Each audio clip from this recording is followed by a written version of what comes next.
Smell what the Rock is cooking. The best there is, the best there was, or the best there ever will be.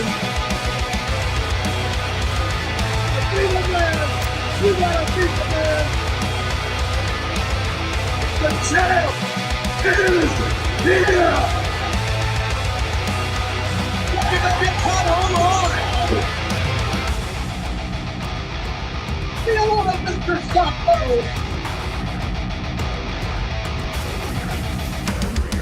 The 3 boring minutes, the Rock says, roll your roll and shut your mouth.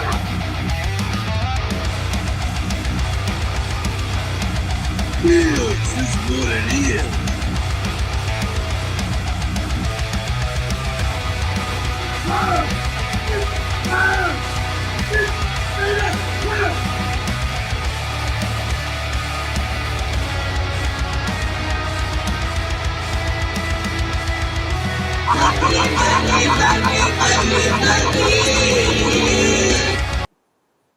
Ladies and gentlemen, welcome to the next episode of the Mayhem Show, episode 59 with Dr. Tom Prichard on the show today, ladies and gentlemen. It's going to be one of the biggest shows we have ever had for the Mayhem Show. I hope you guys are doing great this Saturday morning. We got a Saturday morning edition of the Mayhem Show coming at you live, guys. Don't forget the WCEWF is on Facebook. Also, WCEWF_wrestling on Instagram. You guys want to see a pick federation where fantasy meets wrestling? You want to see a writer that actually writes fantasy books, make a little wrestling story for free? Head on over to that IG. You'll see my booking, and you'll see what we're doing with this pick federation behind me, guys. We have a huge guest on the show today, Dr. Tom Prichard, y'all. This is going to be insane. We're going to talk about some old school Southern wrestling from a territory where I grew up in the 80s, ladies and gentlemen. So this is going to be huge, as well as talk about all the things that he has done in this business, not just wrestling, but also training, all the behind the scenes stuff, all sorts of good stuff. Miss Tony in the house says, good morning, everyone. Great to be here. It is great to have you. All the folks watching on YouTube as well as Facebook Live, thank you so much for tuning in so early this morning, 9 a.m. Mountain Time, 11 Eastern. Guys, we're rocking and rolling today with one of the heavenly bodies. Guys, we're not even going to wait for this intro. We're just going to bring him right in. Ladies and gentlemen, the man himself, Mr. Dr. Tom Prichard. Tom, how you doing today, brother? Mark, it is a pleasure to be joining you on a beautiful Saturday morning here in Knoxville, Tennessee. It's a little brisk outside, but I understand where you're at in the beautiful Rocky Mountains. It's a little chillier than this, but man, it's great to be with you. It's a little chilly, but in here it's feeling nice and warm, brother. There you go. I got the coffee. I got the heat. I got Dr. Tom Prichard, ladies and gentlemen. It is rocking. It don't get no hotter than that, man. It'll warm your soul. It'll warm your brain. It'll warm your life. I promise, man. Just give me about 5 minutes with you, and I'll change you completely. The temperature will rise. The temperature will fall, and I'm going to do everything in between I can in between to make it comfortable, man. I promise. That is fantastic news because I'm a little nervous, and guys, I don't get nervous, and you guys know that. So why would you be nervous? Let me stop you right there. I used to walk into a room and wonder what people are going to think of me. Now I walk in the room wondering what I'm going to think of them. And that's the attitude to take. Don't be nervous about anything, man. This is your show. This is your life. This is your way. So don't think about anything but having a good time is how I look at it, man. So, yeah, don't be nervous at all, dude. It's all cool. Hell yeah, that sounds good to me. I am going to keep it real, like I do. First question, Tom, we're going to hop right into it. When you have been on the road, what was your all-time favorite restaurant while you were on the road, and what city? Well, I don't know that I had an all-time favorite restaurant on the road. I know that in Memphis we used to stop at a place right before Memphis in Waverly, Tennessee, that would make all the great sandwiches. And when you're on the road, you want comfort food, or you want food that you enjoy, obviously. And they made these great sandwiches for the guys, and knew just how to cut them, knew just how to put the right amount of meat, the right amount of mustard or Miracle Whip or whatever you liked on your sandwich. And I can't remember the name of it, but I don't. It takes a lot for me to get sentimental about restaurants or any particular places like that. You know, I'm more of a let's try it, let's experiment and see if we like it, and try it second time if we run by it again kind of guy. You know. So, what kind of sandwich did you always get, Tom? I always used to get the roast beef sandwich in Waverly, Tennessee, with a little bit of yellow mustard on it, and that's all I really like, man. Sometimes I tell you, I did splurge sometimes and say put some tomatoes on that, but I'm not a real big tomato fan. But sometimes I just felt like it, you know. What was are you a barbecue fan? Being down there in the South? Well, yeah, man. I mean, but it has to be good, and we have a couple barbecue places in Tennessee, Dead End Barbecue, and then you have your chain Buddy's Barbecue. But in Texas, where I grew up, in San Antonio, they had a place called Bill Miller Barbecue, and they had really good chopped brisket sandwiches and stuff like that. But it has to be really good barbecue. There's a place here in Tennessee, and they're popping up all over the place. Actually, they're called Buc-ee's. You ever heard of Buc-ee's? Are they coming over to the west side of the country yet? Buccees. Have you heard of Buc-ee's? Yes, sir. I have. Okay. Yeah. Have you had their barbecue? I haven't had their barbecue yet. Isn't that a gas station? Well, you say it and you scoff. Well, you say, hold on.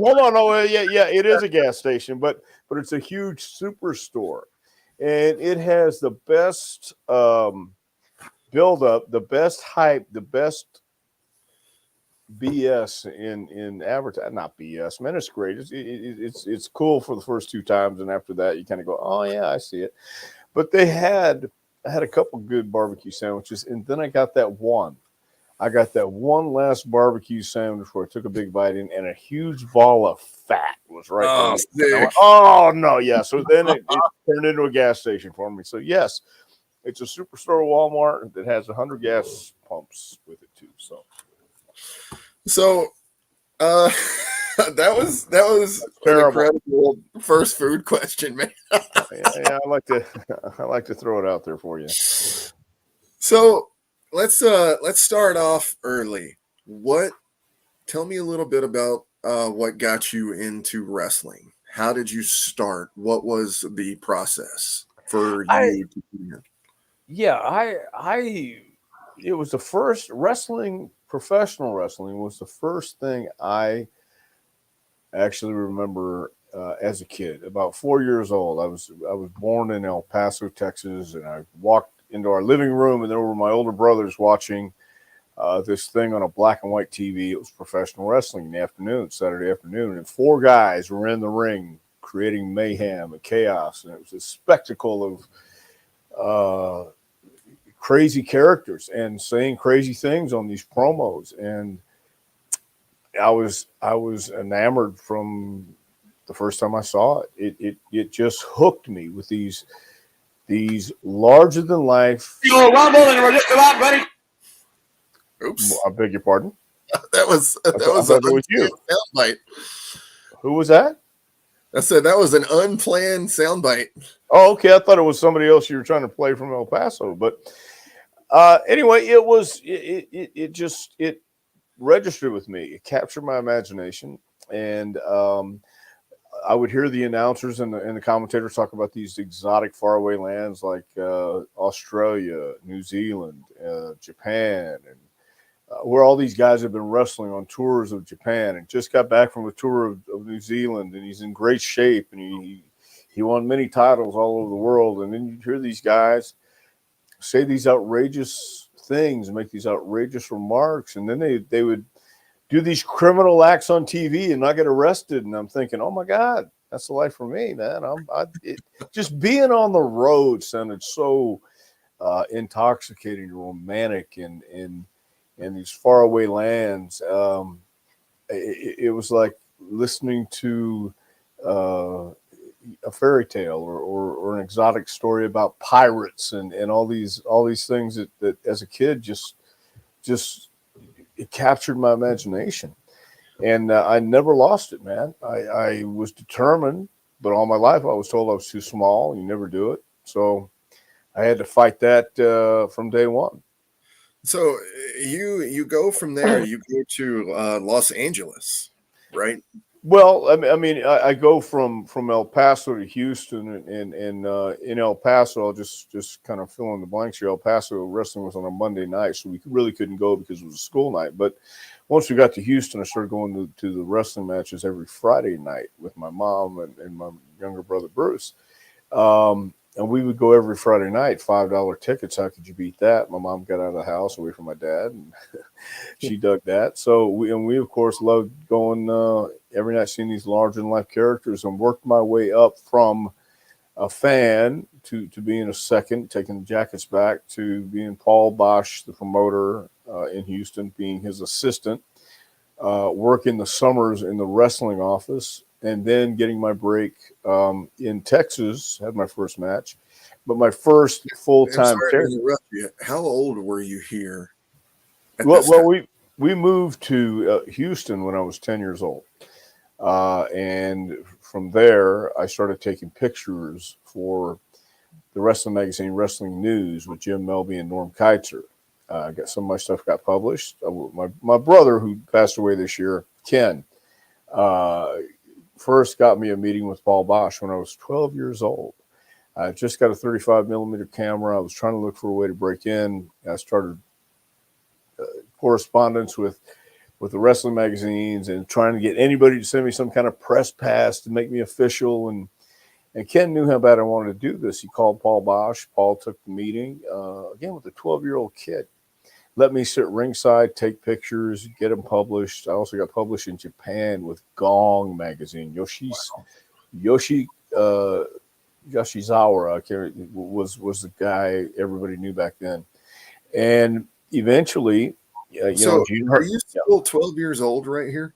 12 years old, then 13, 14. And when I was 15, I've been doing this the whole time, trying to look for a way in. Gino Hernandez was 3 years older than me.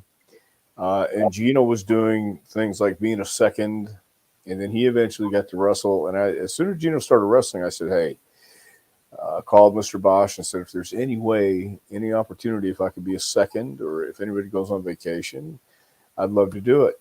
4 weeks later, I'm a second for 2 weeks with guys on vacation. Then I come back, and Paul's nephew was his assistant at ringside, Peter Burkholz, and then Pete wants to get into promotion. So now I work my way into being Paul's ringside assistant, which meant I sit next to Paul Bosch at ringside every Friday night now. I don't need a ticket. I'm ringside, man. I am as close as it gets. You can see me if you watch any of the old NWA matches from Houston. You can see me sitting next to Paul Bosch, especially Harley Race versus Terry Funk, 1977, Houston, Texas. If you look right there, there's Paul Bosch. Then to the left of the screen, there I am sitting ringside with Paul. It's awesome because that's one of the matches we watch at our wrestling school now to demonstrate storytelling and pacing, timing, and body language, all the elements you need to have. So up until then I started working when I was actually 15 years old. I had my learner's permit.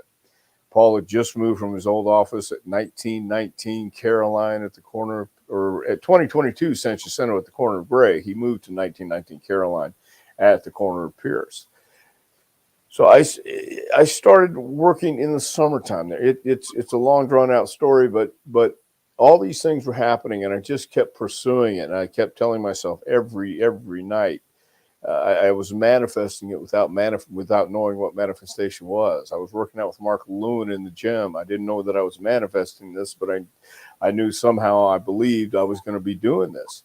And finally, I had my first match in Bryan, Texas, October 20th, 1979. I had matches around Louisiana, Arkansas, all these southern states. And then I was supposed to go to Portland, Oregon in 1980, January 1980. But Gary Hart came to me my last night in Houston and said, hey, you're going to stop by Los Angeles first. You're going to stay there 2 weeks, then you go to Portland. I said, is anybody going to tell Don? He said, we'll take care of it.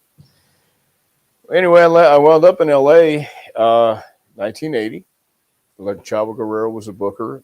I'm at the Olympic Auditorium, which back then they called it the Madison Square Garden of the West Coast. And it was awesome, man. I'm 20 years old. I'm a kid in Los Angeles, Hollywood.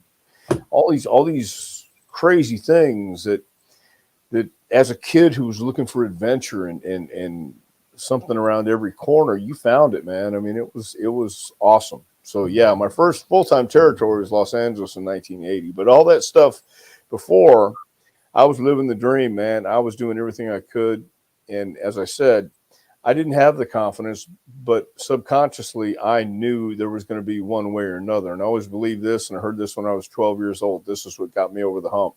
There are three kinds of people in this world. Those who try, and when they don't make it, they say, at least I tried. Those who give it their best shot, and when they don't make it, they say, well, at least I gave my best shot.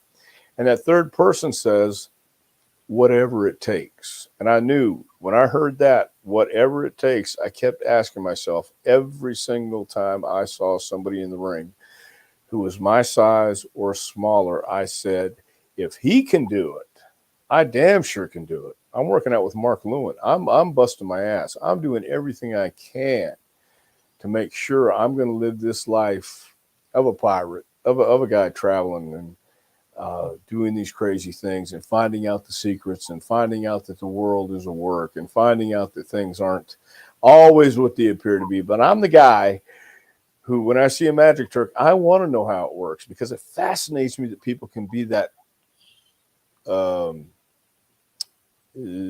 masters of illusion. Masters of illusion. Yes, that fascinates me. And I want to know how they do it. I admire people like that. I really do. We were talking about that on the show last night, how we actually think that the world is an illusion, and the more that you play against reality, the better off you have for your perception of that reality. So I have been eluded, or I've been seeing illusions around me my entire life, man. I never thought anything was the way it was. And then the more I learned about life, I just threw up my hand and said, yeah, it is what you make it. Mm-hmm. Absolutely. You're absolutely right. And it's crazy. You're talking about the the whole, you're going to make it happen if you're going to make it happen. I spent 8 years in the comic industry on the tour before I finally got my big break this year, man. And I told myself, I didn't care. Every year I was like, man, I'm going to make it happen. And then this year we made it happen, baby. We got that Hellbringer series out and that Death Dealer cover. But right now we're focusing on wrestling and bringing back all the main big dudes so we can talk to them. Tom, I really appreciate you coming on the show today because that is huge, man. So I want to make a wrestling comic book. That is my next goal. So why can't you? There's no reason you can't. There is no reason you can't make a wrestling comic book and be successful. You know what we need? We need the Dr. Tom Prichard story is what we need. Well, I would agree with you 100%. I just don't know if it's selling comic books. I mean, dude, I did a Mark. I did a podcast, and I still do a podcast. But I've done a couple podcasts where I was the guy. My podcast, and the one I do now is Taking You to School with a guy named John Paz. Great guy, wonderful guy. But we were doing a mailbag. We were doing whatever it was called, and it got canceled because nobody was watching it, nobody was listening to it. I'm one of those guys that I have stories, I just don't know if the statute of limitations are up yet. So I see. Yep, I totally get it. And I'm only half joking, but no, man, I'd love to be in a comic book, so just keep me in mind, man. Oh yeah, man. That's so funny you said keep me in mind. Look, if you want to do this, we're gonna do it, Tom. Let's have a conversation after the show. Awesome. About it. So let's get into all of this for your career here. You're in LA, you're 20 years old. Are you avoiding the what would you call it? I guess the outside influences? Are you fully fully in? No, I'm not avoiding it. I'm embracing it. I never look. This is I've said this a couple times. I don't always put the light on it, but the thing is, I never looked at life as serious. I never took it serious. I never believed we're going to get out of this alive. It's just been proven that even that guy that's going to live forever doesn't live forever. So you got to die sometime. You got to go sometime. I truly believe. And there was a time when I didn't always follow my own rules, and I paid dearly for it.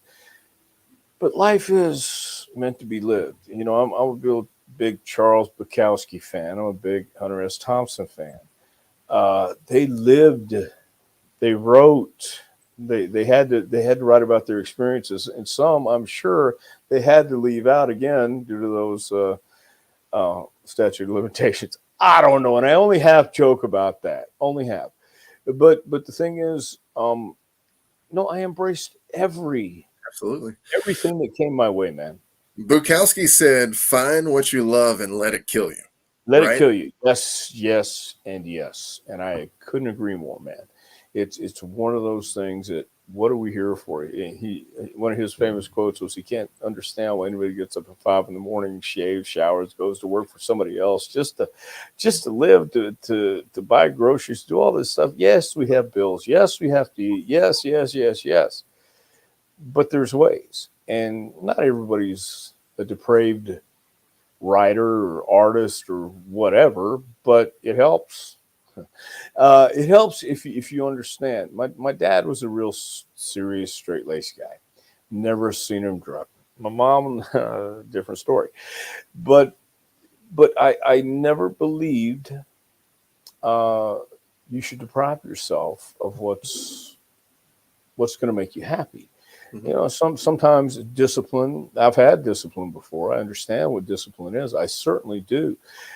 And you do need discipline, especially when you're trying to accomplish your goals. But you also need to have experiences. And you don't get a poem from Ice-T. You have to learn. You have to live. If you're going to talk about something, I truly believe you have to either read about it, live it, walk it, try it, taste it, feel it, smoke it, drink it, whatever. I do. I really do. I mean, I'm 63. I've outlived a lot of my friends so far. I don't want to live to be 97. Dick Van Dyke turned 97 years old last week. I heard it on the radio and I went 97. I don't know that I want to do that, man. Yeah. So yeah, that's a little ambitious for me. But when I go, I go. My brother, I watched him lay in a bed for 3 years. He had a stroke in a veterans hospital. I don't want to live like that. I want to live my life with somebody I love and I like to be around. And that's it, man. Whatever comes my way, if I want to do it, I will. If I don't, I won't. And but I enjoyed everything. Going back to your question, I enjoyed everything in LA, man. It was awesome, dude. It was a great time. So, I mean, we're talking about all the fun stuff. Can I get specific for a second then? Sure. Was there any drug use? Does the Pope shit in the woods? Is a bear Catholic? Okay. Okay. So, was that the first time, say, then did you try marijuana was in LA or was that? Well, let me say this. Do you know who Maniac Mark Lewin is? The Purple Haze. Yes, sir. You do know who Mark Lewin is. So when it comes to wrestlers' names, I got them all right here, man. Okay, so you do know Mark. Yeah, you know Kevin Sullivan. Okay, so when I was again 15 years old, I made a custom. Oh man, okay, so this past weekend, brother, I actually did the boots, I did it all. So, well, then let me say this: my first real serious workout partner in wrestling was Mark Lewin, and so no, my first time to smoke marijuana was not in Los Angeles. It was with Mark Lewin, and Mark was an interesting guy, and those were the guys to me who had the keys to the universe. They can unlock the mysteries. You know, he and King Curtis. Yeah, he and King Curtis were big in the 50s, 60s, 70s. And when I was allowed to be at the dinner and breakfast table with Mark Lewin, or before we would go to the gym, we had our ritual, our pre-workout ritual with not just Mark, but Mark and his 86-year-old at the time, and this is the 70s, mid 70s. Mark's father was 86 years old, named Sid, and they called him Blackie because he had this incredible dark tan. But Sid would sit there and imbibe with us. So yeah, I mean that was part of it. And back then, that was the culture, not just in wrestling, but for a lot of people. You know, nowadays it's no big deal. It really isn't. But growing up, Right. you know, back then, it seemed like we're not only getting high, going to the gym, and having incredible workouts, but there was this kind of it was on the brink of society. It was on the edge of the earth. It wasn't, you know, yeah, there were a lot of people doing it, and a lot of people enjoyed it, but you couldn't come right out and say it. It was kind of a fenced in, if you will. Right, which is it's still kind of faux pas even to say it right now, to talk about it a little bit. Like it's not as like it's so easy now. Like Yeah. and everybody like on my show, we've talked about it a million times. All right. Right. And it's no big deal. I'm from Colorado. It's legal here. You can literally go to the store just like you would to buy, you know, a pack of crackers. You know what I mean? Right. And nobody thinks anything of it. You walk down the street, everything's fine. But back then, and even growing up in Texas. Oh, back then it was if you smoked marijuana, it was a devil's lettuce. I mean, oh my God, you're gonna jump off a building, you're gonna die, you're gonna hallucinate, and it's all this stuff is gonna, you know. Should we take him to the doctor, Mary? No, he'll be fine. Just let him rest. And none of this ever happened. No, it didn't. And I'm telling you, you know, it was not only medicinal, but it was great for workouts. It was great for after, man. And that's why when I saw Pumping Iron, and I'm seeing after the contest, Arnold sitting there eating a piece of cake and smoking a joint, I'm thinking, well, how can he do that? Well, he did it because he understood it. It put him in that frame of mind, and you go out there and you do have some incredible workouts, and sometimes it helped you with creative ideas. Right. You know? Which let's talk about that a little bit. Did marijuana ever influence any one of your creative ideas?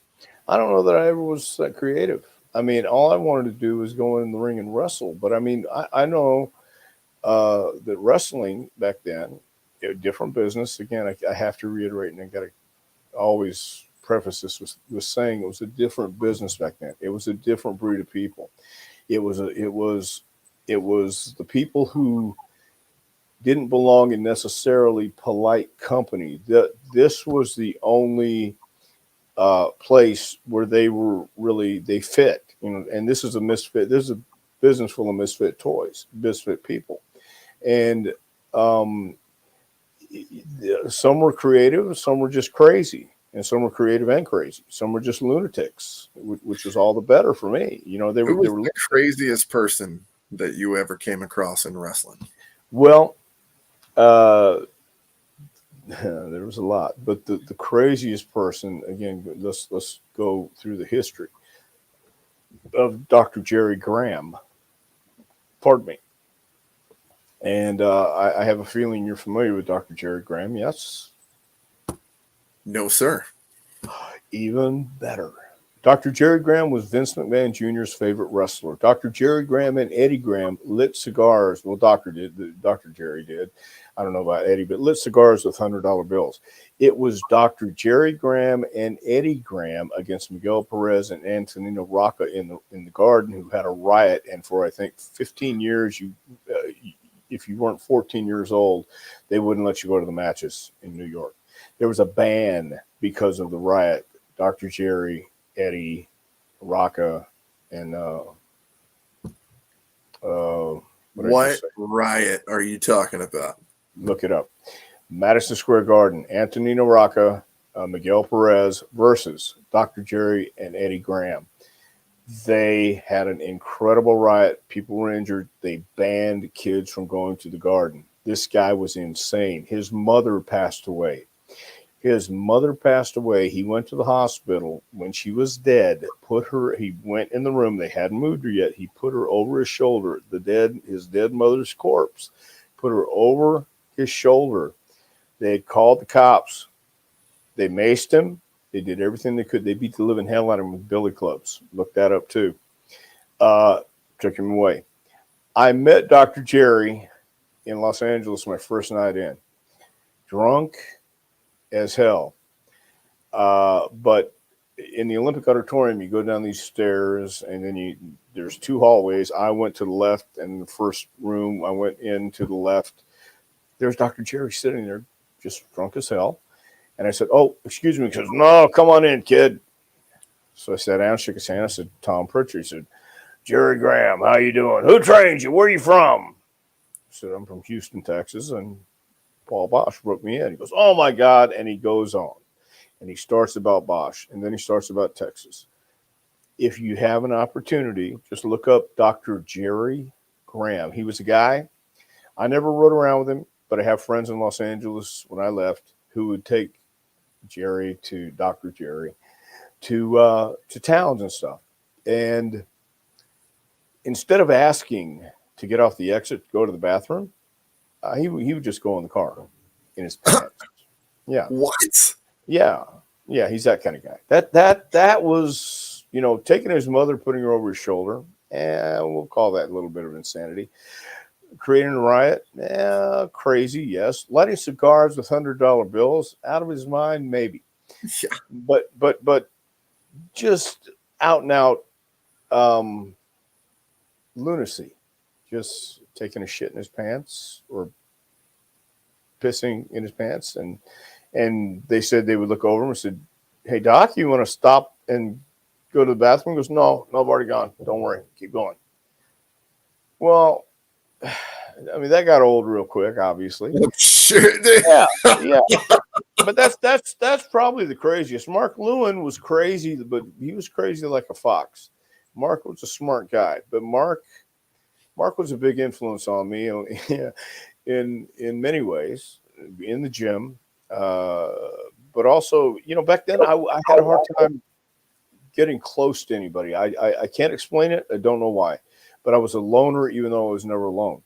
And a lot of us go through that. We just don't know. I don't know that I was antisocial. I was just almost paralyzed, terrified when I had to be in a group of people.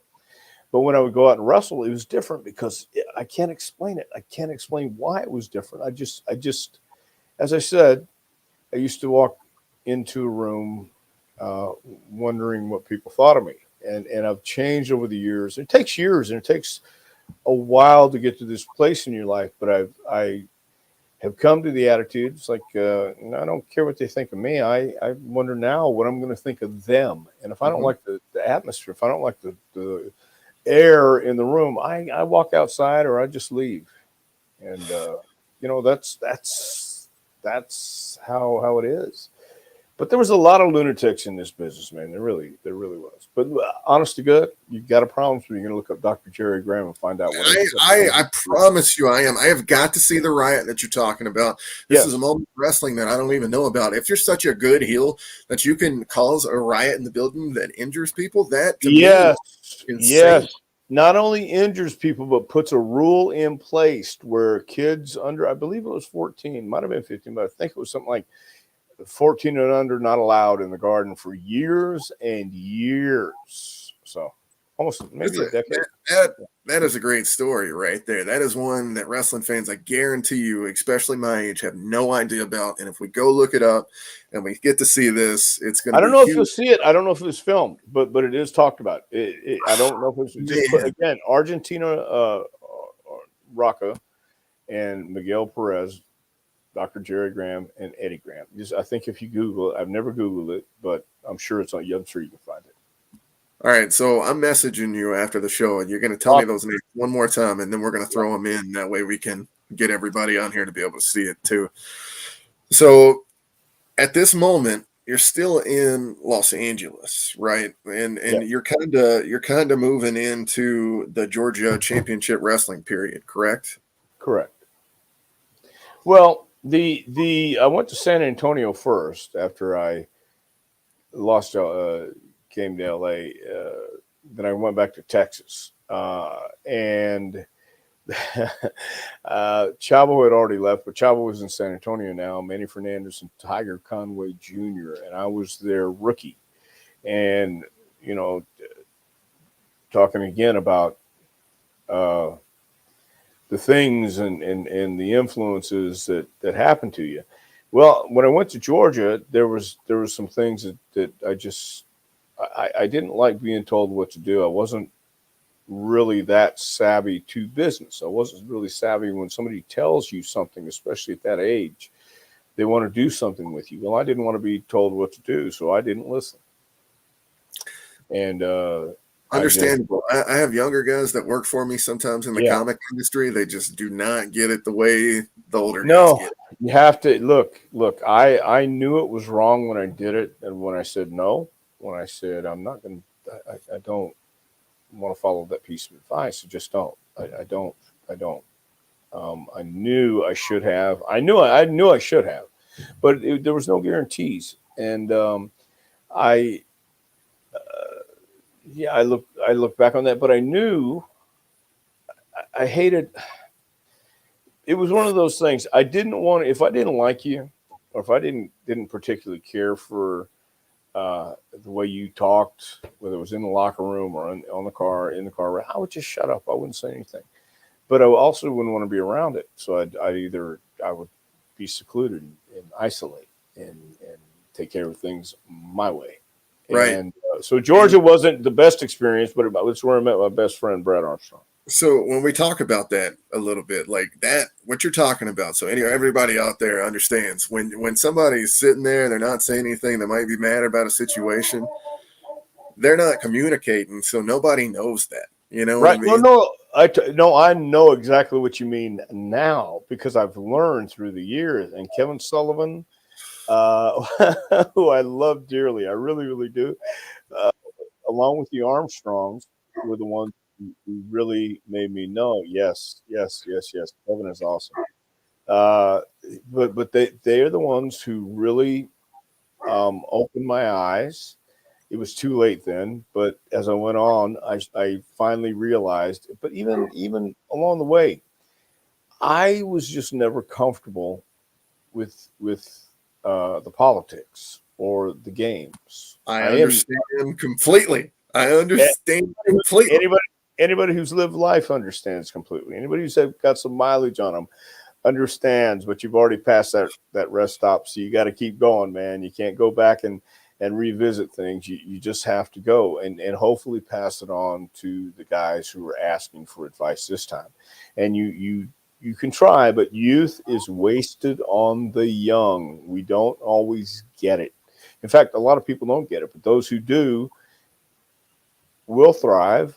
And you just have to be smart enough or have some good enough mentors who are willing to sit down with you and explain to you life really is like a piano. It's how you play it, man. And you can't do this on your own. You need a team to help you. Professional wrestling, whether it's music, rock and roll, anything, you're a team.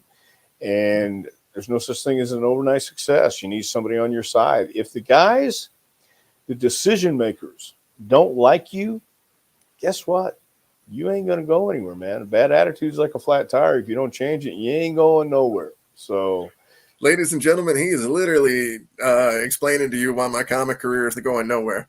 Well, but it can change. No. I hear that's the thing, Mark. It can change. It really is. Mental. It's all attitude. If you no. I've been through this in my own life.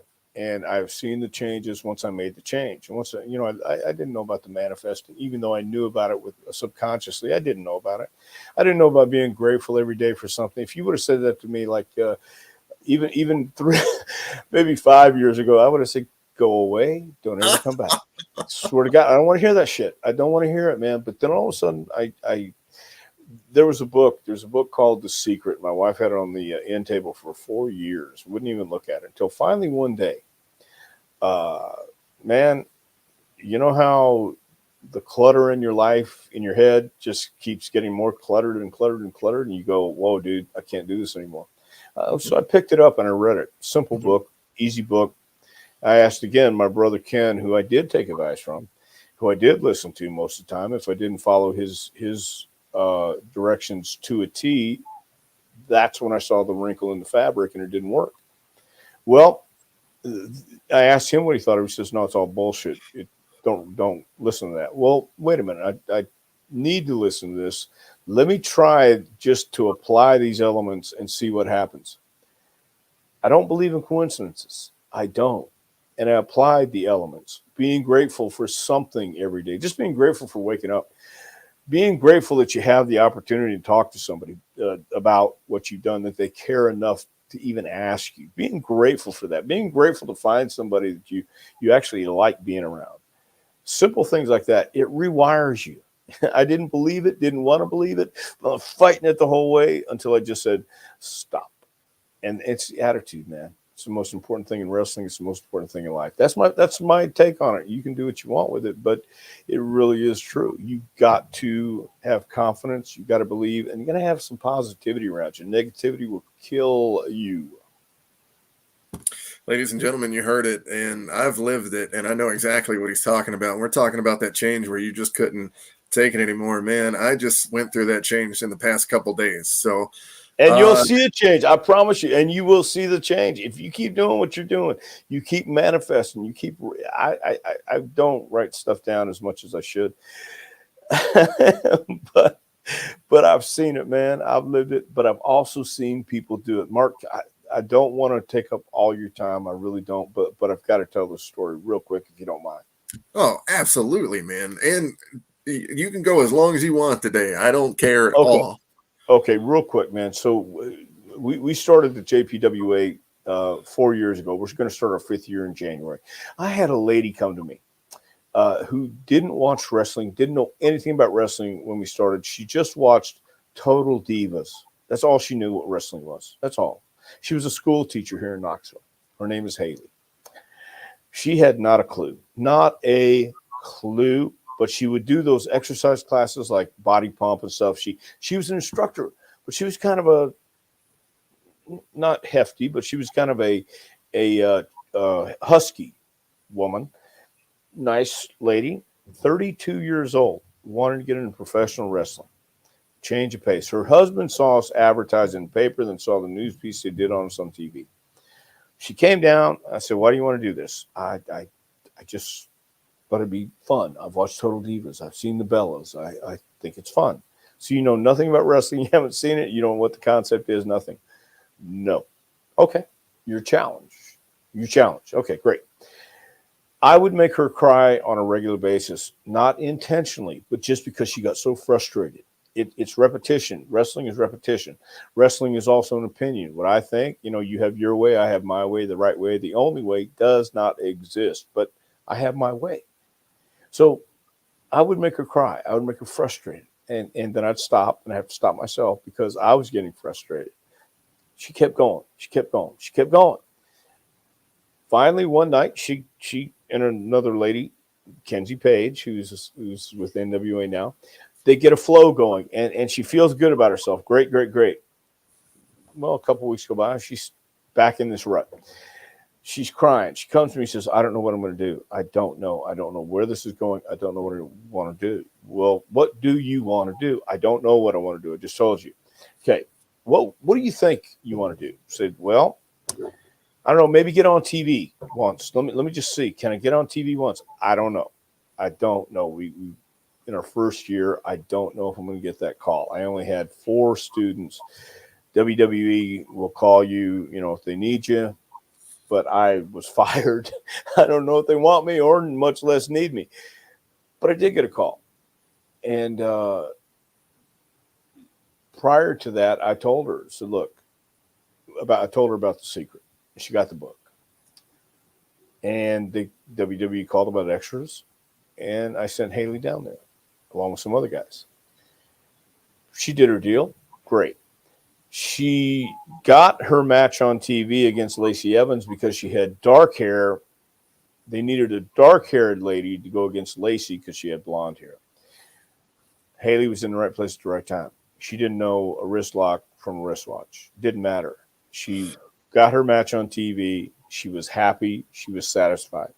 She's now doing stand-up comedy. She's gone to her goal. She knows how to accomplish what she wants. It was her attitude that changed. She believed she could do it. I believed she could do it, but she had no idea what she was doing, is my point. She knew what she wanted. She wanted to get on TV. She wanted to have that 15 minutes of fame, and she got to do it twice. So I've seen it happen. I've seen other guys say, man, come into me and tell me how bad they want this. Another guy, Channing Loring, is from our school. Mitch LaValle worked as Jake Tucker, the mother lover, Jake Tucker. So I've seen these guys come to us, change their bodies, change their attitudes, go out and get what they want. And then I've also found I've changed my attitude. I've changed my outlook on a lot of things. Every day I get up in my head, I say, I'm just grateful for waking up. Just grateful to have my wife. Just grateful to have these things. I don't want a wife. I don't want anybody by my side. I don't want anybody hassling me, telling me what to do. Guess what? She doesn't hassle me. She doesn't tell me what to do. She's just there. I never wanted people around me. I was a loner. Funny how these things work once you change things in your life and you put them in place. I promise you right now, if you're changing your attitude, Mark, you believe in what you're doing and you believe you're great, it's going to happen. I'm not going on a limb. I'm standing flat on the ground telling you it's going to happen, man. I got to tell you, Tom, it's different in wrestling than it is as a comic artist. Because if you start talking about how great you are as a comic artist, that's the moment people are like, nope. No. I'm not saying telling people about it, believing it in your head. I'm not saying go out there and say, hey, I'm all great. Hey, I'm great. No, you just believe you're great. It's the way you walk. It's the way you talk. You don't have to go out and say, hey, man, I'm the greatest. You just believe you're the greatest. It will exude. It will scare people. It will intimidate sometimes. I don't care. But you have to believe in yourself. You got to have the confidence. You got to believe. I'm not saying going out and bragging about it. It's a different deal, man. Altogether, I agree 100%. Yeah, perfect. I absolutely get it. Like there is a way that people look at you, that they perceive you when you start to act a certain way. And a lot of times I like to lower that standard so people aren't scared of me. So I'll actually act a little, I don't know how to put it. Like I try to put it down. You know what I'm talking about, right, Tom? I do. So I really do. I've seen it. You got to under promise and over deliver. Yes. And you got to look at yes. And you got to look at it like, man, you are approachable, and you are. And look, but it's all in the attitude. It's in the attitude. That, ladies and gentlemen, was one of the best segments we have ever had on this show, period. So if you get anything from today, at least listen to that from Tom. We are talking about his career and all the great things, but you got to remember, this man is a trainer too, and he is a motivator. And if you aren't motivated after watching that right now, you need to check your heart rate, ladies and gentlemen. Yeah, I agree, man. You need to check a lot of things. Where you want to be. Where do you want to be in life? Do you want to be miserable all day long? I don't, because I have been. Man, I don't know how many years I wasted, but there was a lot. And it was like being at sea for over 30 years. And then all of a sudden you come to shore and walk on dry land. You go, oh, wait, I got to get my sea legs under me first. It takes a little while, but you can do it, man. I mean, some days are good. Some days are bad. Some days are better than others, but it really is possible. Yeah, just being grateful for one little thing every day, guys. Grateful that you can have something for dinner. Grateful you can have something for breakfast. Grateful that you're able to walk. Grateful you're not in a hospital. Grateful you have a roof over your head. Something, Think about it. Because if you didn't, it's cold as shit outside right now, guys. Yeah, no kidding. Yeah, dude. We thought about that. I'm an emotional guy, and my wife and I had dinner last week, and I said, they had a telethon here for the people who are homeless and kids who don't have anything for Christmas or anything to eat. And I said, I'm just grateful to be here and be able to eat dinner with you. I don't know that I would have felt this way 10 years ago. But now I'm thinking, because there are people out there living under trees, living in tents, living the best way they can. And I don't know how else to describe it, but I've never been homeless, never had to do that. And that's a rough going, man. I would assume. I would think it'd be terrible. I think the way that you guys can actually associate this into your lives, a lot of the younger fans that are actually watching right now, is think about what he's saying. You got a roof over your head.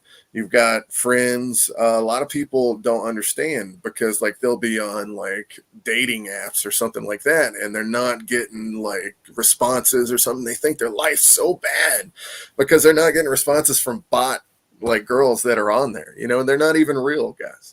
But I used to have to talk to a girl face to face to get a date. I didn't have the luxury of going online. But go ahead. I'm sorry. We got off the wrong track here, man. I'm bad. You know what's funny, Tom, is actually I met my fiance in an interview for a job that I was about to get. Right. So, and that's the way to do it. But a lot of people, like I'm saying, like they'll base their life on these little things that are so minuscule compared to the big, and you're in your head, you have something like that. Well, guys, your life is great, man. You just gotta get this part out. You got to acknowledge what is really great about your life that other people don't have. Be grateful for what you have. Don't be pissed for what you don't, man. I mean, I used to be like that all the time, man. Boy, I wish I had a better push. Oh, wait a minute, I'm not going to the gym. Boy, I wish I had that car. Oh, wait a minute, I'm not saving the money for the car. You know, I mean, hold on here. I'm grateful that I have a car. I'm grateful that I have a place to go. I'm grateful that I have all this stuff to do, man. So look, it sounds like it has nothing to do with wrestling or drawing covers of comic books, but it has everything to do with it because it's all tied together. Mm-hmm. So let's keep it going. Let's get to the South here. Let's get into the 80s and kind of where my dad was watching wrestling growing up when I was about to be born in 85. Let's get to that Georgia territory. Well, Georgia was cool. That's where I met Brad Armstrong, who became my best friend because you know, I was a loner and I was that guy who would isolate, but Brad was sometimes the greatest guy in the world. Go ahead. So Tom, we Brad and his dad, Bullet Bob, would come through Springville, Alabama, to our gym in our high school with their promotion. And a lot of people don't know this, but also Road Dogg Jesse James would come in with him too, because he's one of the Armstrong brothers, right? Correct. But Brad was the funniest guy in the locker room. Then he would go out and have to cut a promo, and he was serious. And I always related that to Bullet Bob being such a badass and such a entertaining persona that I don't know that Brad didn't feel he was living in the shadow and didn't want to try to be his dad or anybody else. Brian got the showbiz part. Scott got the definite business and working part. Stevie got the fighting part, but Brad was everything mixed together and the best worker of the bunch. And all the boys would tell you that too, the Armstrong boys and the boys in the business. But it was, you know, also where I met Tommy Rich, Wildfire Tommy Rich, Nick Patrick, Johnny Rich, a lot of guys back then. And it was a lot of fun because, you know, when you drive the same Nick Patrick that was a referee too, Tom? Yes. He actually wrestled too. Yes, he did. He wrestled in Mid-South. I'm sorry to cut you off. Keep going, brother. No. He did. His dad was the assassin, Jody Hamilton. Big, famous. One of the what? famous. I had no idea. I had no idea. You had no idea that Nick Patrick's dad was Jody Hamilton, the assassin. Yes, very much so. Yeah. So I mean, there's a lot of family connections in this business. You know, I got a brother. Right. I think he used to take jackets back too. So yeah. What ended up happening to your brother? I think he's at a gas station called Buc-ee's right now. He's behind the counter, something like that. No, he's doing pretty good. He's a guy who listens. He's a guy who understood advice, and Bruce is certainly the smarter of the two of us, and the guy who understood more so about the business. I just want to get in the ring. I just want to, man, get on the road. That was the coolest thing to me, and living that kind of life. But Georgia was fun, man. Georgia was a lot of fun. I don't know that I went too many places where it didn't have fun. What was your biggest match in? What was it, GWC back then? Is that what it was? Georgia GCW, Georgia Championship GCW. Wrestling, and then it turned into World Championship Wrestling. I don't know, man. I worked twice in the Omni one night. I do remember this, and then I had to team up with Tommy or Ivan Putski and myself against Ole Anderson and Stan Hansen in the Omni. Oh my God! Yeah, that was awesome. That was an opportunity I didn't see either that they were giving me, and I had opportunities given to me that I was too blind, stupid, ignorant to grasp. I mean, I really was, and it really happens that way. But looking back, and now that I'm here in this place in my life, it was supposed to happen like that. I wish it wouldn't have, but we can wish in one hand and you know what in the other. We can't go back. So Georgia was an experience, and there were some good times, and that's about it, man. That so seeing you just look like down, I just saw you go all the way through all your memories right there. Like that Dude, was, I can tell you have some deep roots for it, man. Yeah, but that's what I'm saying. See, even as a kid, and even with my mom and the way things were going at that point, you look back at life. Look, we can analyze everything. You know, here's something I thought about too. When I was in the second grade in El Paso elementary school, they still had Coke machines with bottles. I got a Coke out of the machine, and I was drinking it like this in the hallway. A kid pointed, hit the bottle, and it chipped my front left tooth. This is since a partial.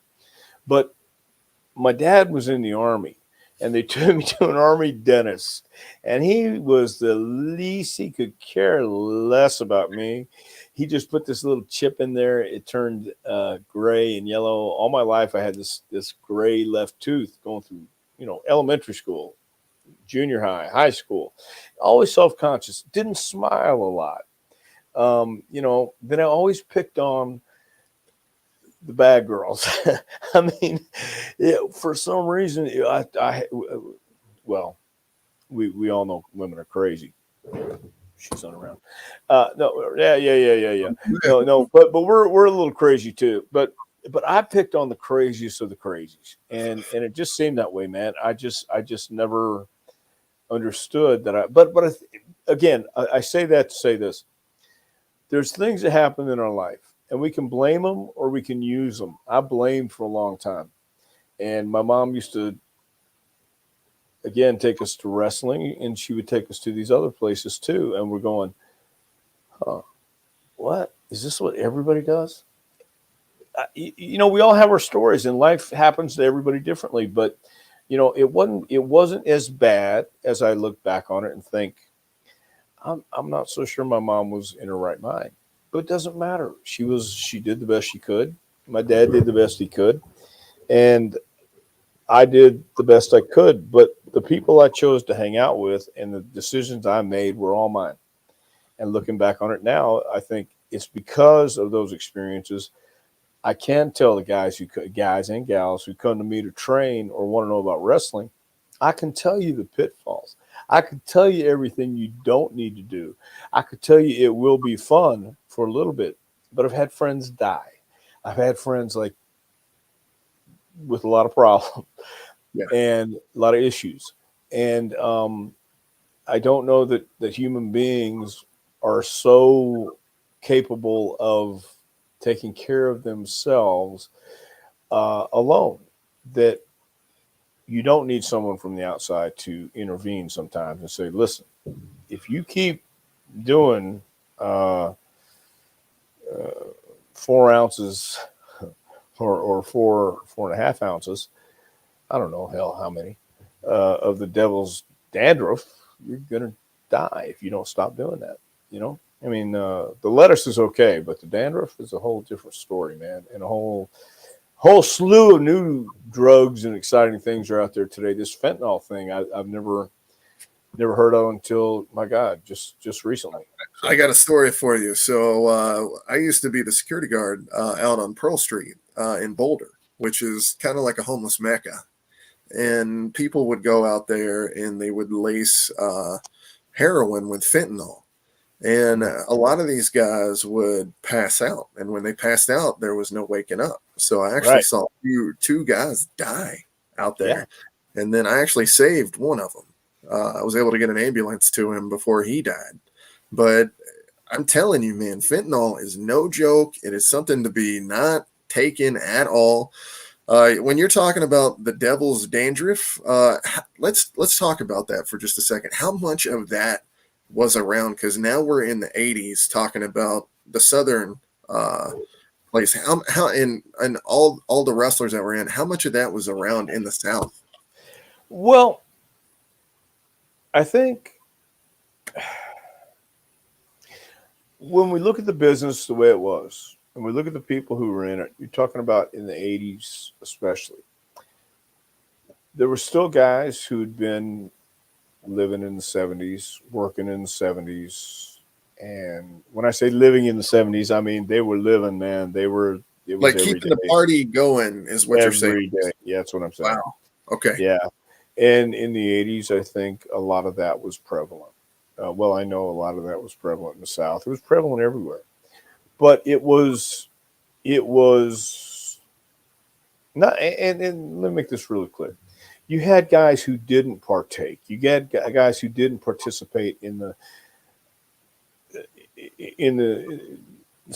train or the next party. You know, there's some guys who said, "Nope, I'm not doing that." You know, they may drink a beer, they may not do anything.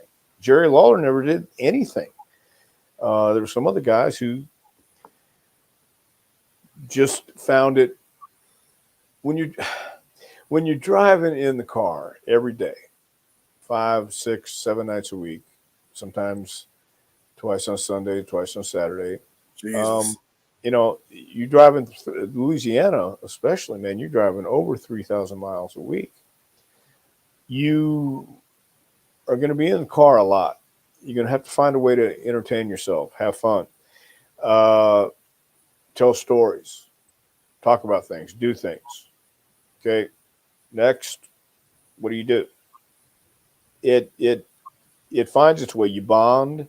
Some guys bond over it. Some guys just do it a little bit. Some guys do it a lot. Some guys go overboard. And a lot of guys did. But it was one of those things that if it was around, it helped you connect. It helped you be, part of. Some guys cared, some guys didn't. And that's really kind of the way it was, man. That's knowledge you're dropping on us. Keep right, but that's the entertainment business too. Right. I mean, it is. And it does make you feel different, and it does change the perspective and the perception sometimes, because you feel. Have you ever seen Ted, the movie with Mark Wahlberg, and they're doing the blow, and he's going, "Oh, we're going to make this statement." Oh, no. Okay, well, that's a little over the top, obviously, but then there would be moments like that where you're going, "You know what we could do? Man, this would be a great idea, a great angle." The next day, you're going, "Nah, I don't think so." but I mean, it was fun because you got guys together, people together, and sometimes it was a communal thing, and other times you just went, I've had enough of that. I'm going home. Right. So, it was what it was. And I think we've been, especially in the wrestling business with the books that have come out and the people who've talked about it. It's nothing new. It's just when you're in it, there are times you go, oh my God, oh geez, I'm going to wake up tomorrow. I don't know. Oh God, if I do, right. Just take me to you. It's crazy we're talking about it like this because like in the 80s, it seems like everybody was doing it. And Matt Riddle is a guy that just got suspended this week for testing positive for, I believe, MDA and cocaine.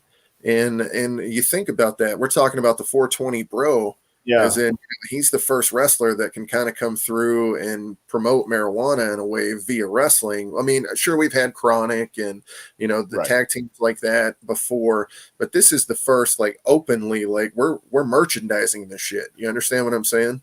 Oh, I certainly do. Yeah. But it's so different now because we're taking that guy and we're going to suspend him for living a life that all wrestlers have lived. Not all, but it seems like a lot. You understand? Well, yeah, I do, but we've also learned, like when I hear people are sober and they say it's California sober, we don't do the other stuff. We still smoke, we still take edibles, and we do whatever we do. Sure. Okay, I understand that because nobody's ever died from marijuana, I guess. That's what they say, and I haven't died. They've taken it off the wellness policy, I believe, too now, right? I believe so. But the attitude of the country has changed. The attitude of the world has changed. I remember, I remember growing up in the 60s, and it was so demonized. But now the strains and all these things have gotten so much stronger. So it's got better, or however you want to look at it, and you can, it's acceptable more so than it ever was. But when you're doing the coke or the fentanyl or pills, because things like Vikes and Somas and have an adverse effect, you forget you're taking 6 over here, then you take 4 over here, then you say, oh, I forgot. Well, let me take 4 more over here, and you're going, oh, whoa, wait a minute, stop, how many am I taking? Then you die. So Tom, let's talk about pain pills for a second. Like that is one of the main killers in wrestling, from what I hear. And a lot of these guys got hooked on it because they would wrestle 6 times a week, maybe more. And sitting in that car cannot be good for you either, for the pain, for as long as you're sitting traveling. My mom, actually, my real mother, she ended up dying off of pain pills. Like, she ended up killing herself, actually, from going crazy off of it, and then took a gun and then did the rest. The reason I bring it up is because when we talk about this next segment, we're going to be talking about pain pills.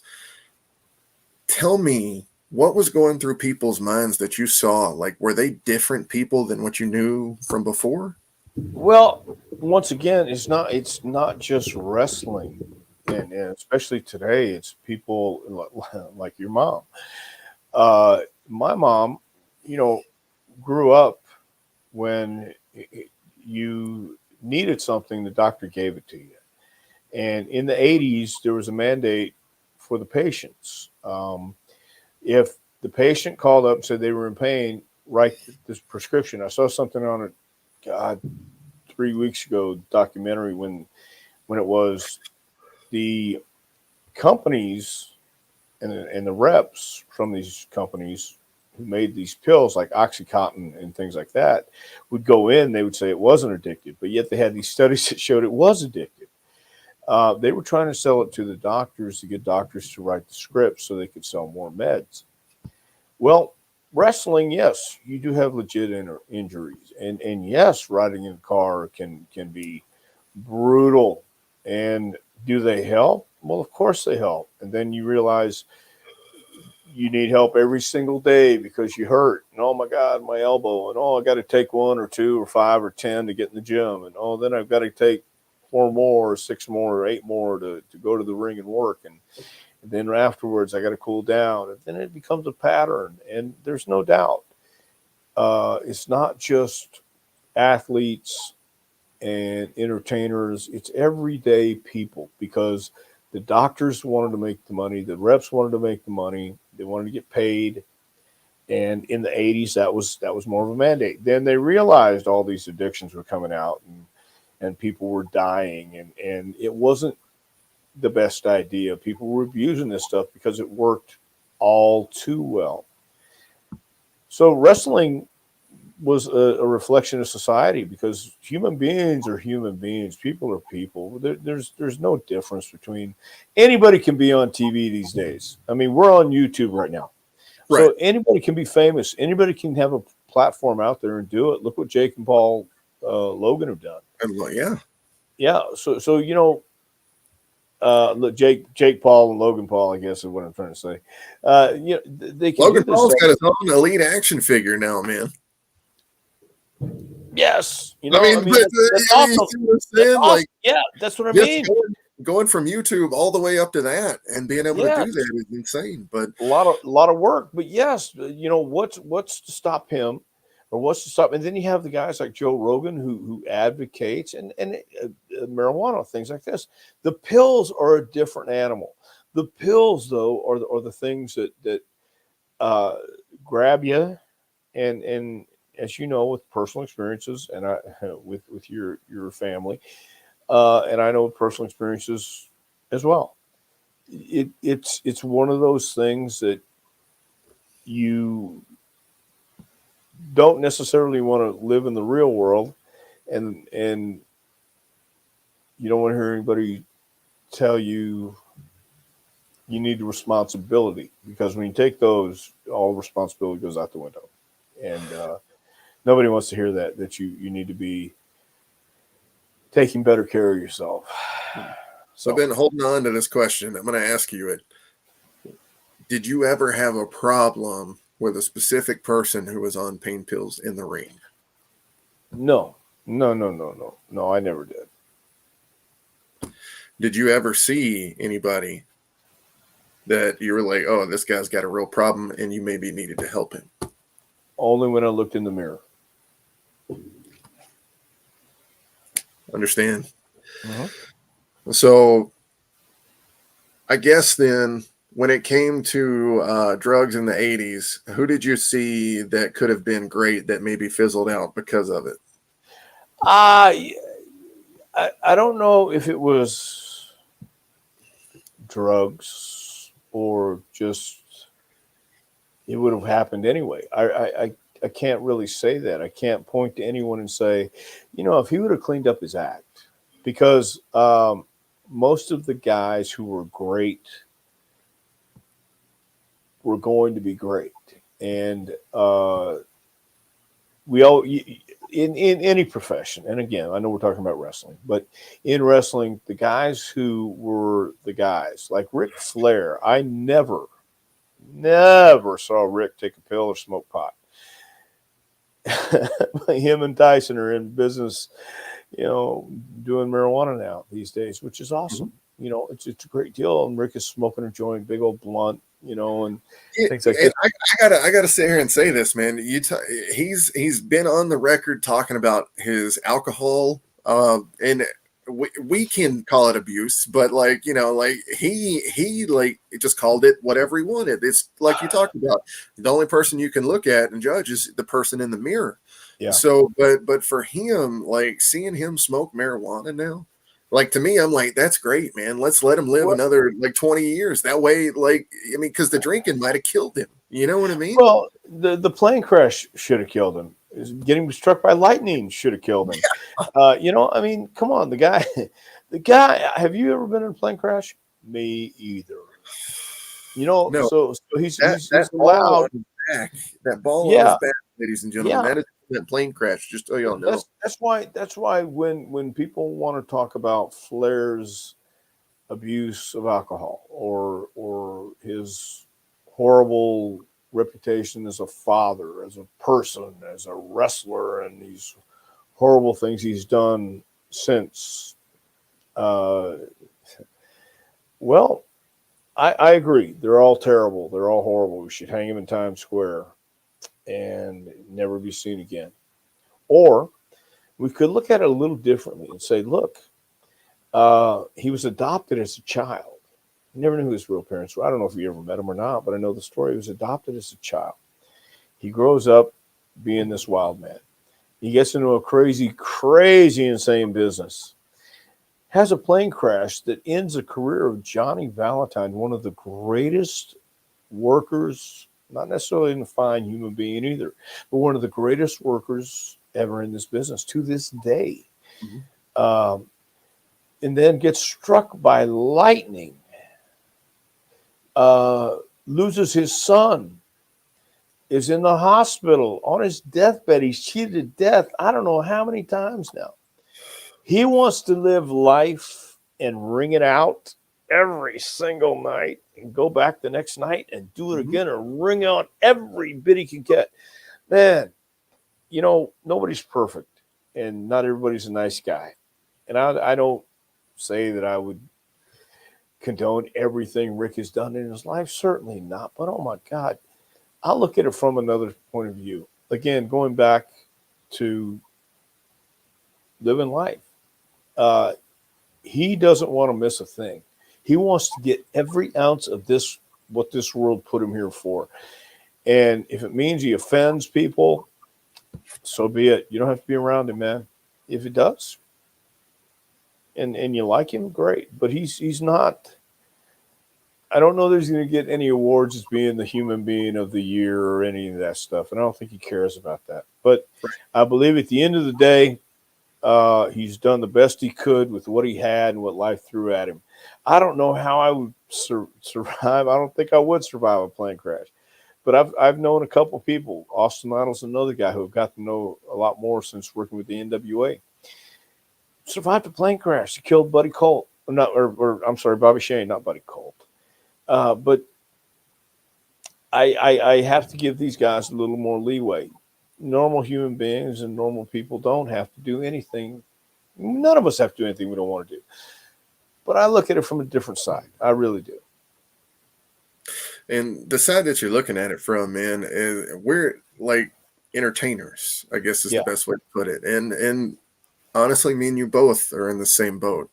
If I'm at a Comic-Con and people have paid to come see me, they're paying to see me perform. You understand what I'm saying? Oh, I do. And that performance is based off of what I'm giving you at that moment. It's not maybe who I am in real life, but I am definitely going to try to be the nicest I can possibly be. I met Rick in real life backstage one time at a Comic-Con, and we talked a little bit. Rick was very nice, and not only that, but you can tell what you're talking about with the presence and the demand and the body language and everything, how to make yourself great just at that moment. And I could feel greatness in front But of let me hit you there for just 1 second, okay? Because as great as Rick is, and he exudes, he also has this self-doubt, and He does. He yes, does. yes, everyone else. But He's human. No. That's you're right. He is special in that sense, but he also has the same human qualities we all do. I think Bischoff did that to him in the 90s. I really do. I think in his head he had got to this point, and then Bischoff brought him back down, and that screwed him up. And all he really had to do was not listen to his boss, technically, that is doing this to him. Well, yeah, and you have to do what they tell you to do in the industry, sure, but he shouldn't have heard you're not selling tickets or something like that when he's the guy that built the house. You know what I mean? Like that's what it was like at the time. Yeah, I'll agree somewhat with that too, but I think also what was happening was Rick was getting vulnerable, and we all get emotional sometimes and think about it. I know there were guys who were trying to push Rick's buttons too, because it was a new era and it was a new group of people coming into the business who saw Flair as passe and should have hung up his spurs a long time ago. But the thing is, going through all these parts of his life and now realizing maybe he didn't, maybe he slowed down a beat. I was at his last match and I saw him, and I'm looking at his face and I'm watching him walk around that day, and it was one of those things that personally I didn't want to see him go out like this. At the same time, I understood why it was necessary. I certainly did. And Rick is what Rick will always be Ric Flair. It's kind of like Lou Thez. People who don't know who Lou Thez is today may not know who Ric Flair is, 30 years down the road, no doubt about it. But those of us who were able to be around him in his happy times, or be around him when he was a maniac, and be around him when he was doing all these things, have a special place for him in our lives, if not our hearts. He's not a perfect person. He's pissed off a lot of people. He's lost a lot of friends. He's lost family. But that's what we call life. That's life. Yeah. If this wouldn't happen, if that wouldn't happen, well, if is a middle word in life. So we can say it all day long, man, but that's what it is. If, LIFE. Gee, makes more sense to me. We're sitting here, we're talking about Ric Flair, we're talking about experiences, we're talking about life, we're talking about judgment, we're talking about, all the different things so far that have gone into this wrestling for you and your career. And we're talking about, greatness. Is there a glory or a greatness that you sought to achieve when you first got in, or was it all just, I love the road, baby? Well, it was. I love the road. I think initially, fantasizing, imagining being the world champion, fantasizing, imagining going to Madison Square Garden. And then when I finally got in, I said, I'm just happy to be here. And you can't be just happy to be here. But here's the thing. I was one half of the WWF Tag Team Champions. I did. Getting there. No, but I did wrestle Madison Square Garden. I did do my thing. But it was the road, man. It was doing things that nobody else was doing, kicking the footlights out again, whatever you want to call it, man. I mean, living life like there's no tomorrow. I mean, that wasn't just a saying. That was the motto, man. So yeah. So let's get to let's get to Alabama. Let's talk a little bit about Alabama and Dothan, Birmingham. Did you ever wrestle at the Boutwell Auditorium at all? Yes. You did? Boutwell, oh, my God, yes. Oh, my God. Boutwell was an awesome place to go. That was the buildings, some of those places back then, places like the Sportatorium or whatever else they called it, the Palladium or all these places they would have, called them kind of cool things. But you would go to some of these places and they would have really cool backstage areas, really cool dressing rooms, really cool little things you could find. In Evansville, Indiana, they had you walk in the locker room and they'd have little individual places you could dress, and then a big room. And then you go downstairs and there was Lawler's about 4 different dressing rooms. They had a jail. You could go down, if you open the door, you go in. Down there, you see these little cells. It was odd. It was weird, but there were cool places to hang out. You know what I mean? And tell stories. That's strange. There was a jail in an auditorium? It was an old school jail. It wasn't active, but it had cells. What I mean, jail cells. Right. So why would they have jail cells in the auditorium? You know what I mean? It was in the dressing room area. They might have. I don't have a clue. I don't know why. But Louisville, Kentucky, the Louisville Gardens had a great locker room. You went 2 flights of stairs. There was a big opening. Then you had individual dressing rooms, and you had 2 team dressing rooms. A referee. It was the Boutwell Auditorium was awesome. Going back to that, and it was one of those dressing rooms that had upstairs dressing rooms, not locker rooms. They were dressing rooms. They had about 6 or 8 dressing rooms upstairs. Then you come downstairs. They have rooms down here, and then on the main floor, you have 2 big rooms. So I mean, it was very cool to go down and you relax after the drive, start bullshitting, go over your matches. So there was a lot of stuff that did everybody get along in the locker rooms, like the locker rooms that you're talking about, for the people that had to be in the big locker rooms together? For the most part, yeah, everybody got along for the most part. The only time I saw a fight was in Houston in the Arrows dressing room. The hockey team. Dick Slater had worked with this guy who came down, and the guy wasn't cooperating. He was an amateur wrestler from Vern Gagne's place. And Slater was a booker, and this guy didn't understand that he was an amateur guy who was just a moron. Evan Johnson is his name. I actually wrote a story about him years ago, and his daughters found it. And Evan wrote me an email telling me I wasn't there. I didn't know what I was talking about. I said, no, dude, I was there. I was the guy. Me, Chavo, and Manny were the guys who pulled Slater off of you. You owe me a thank you. So, and he got pissy. And so, but yeah, that's the only fight I've seen in the locker room.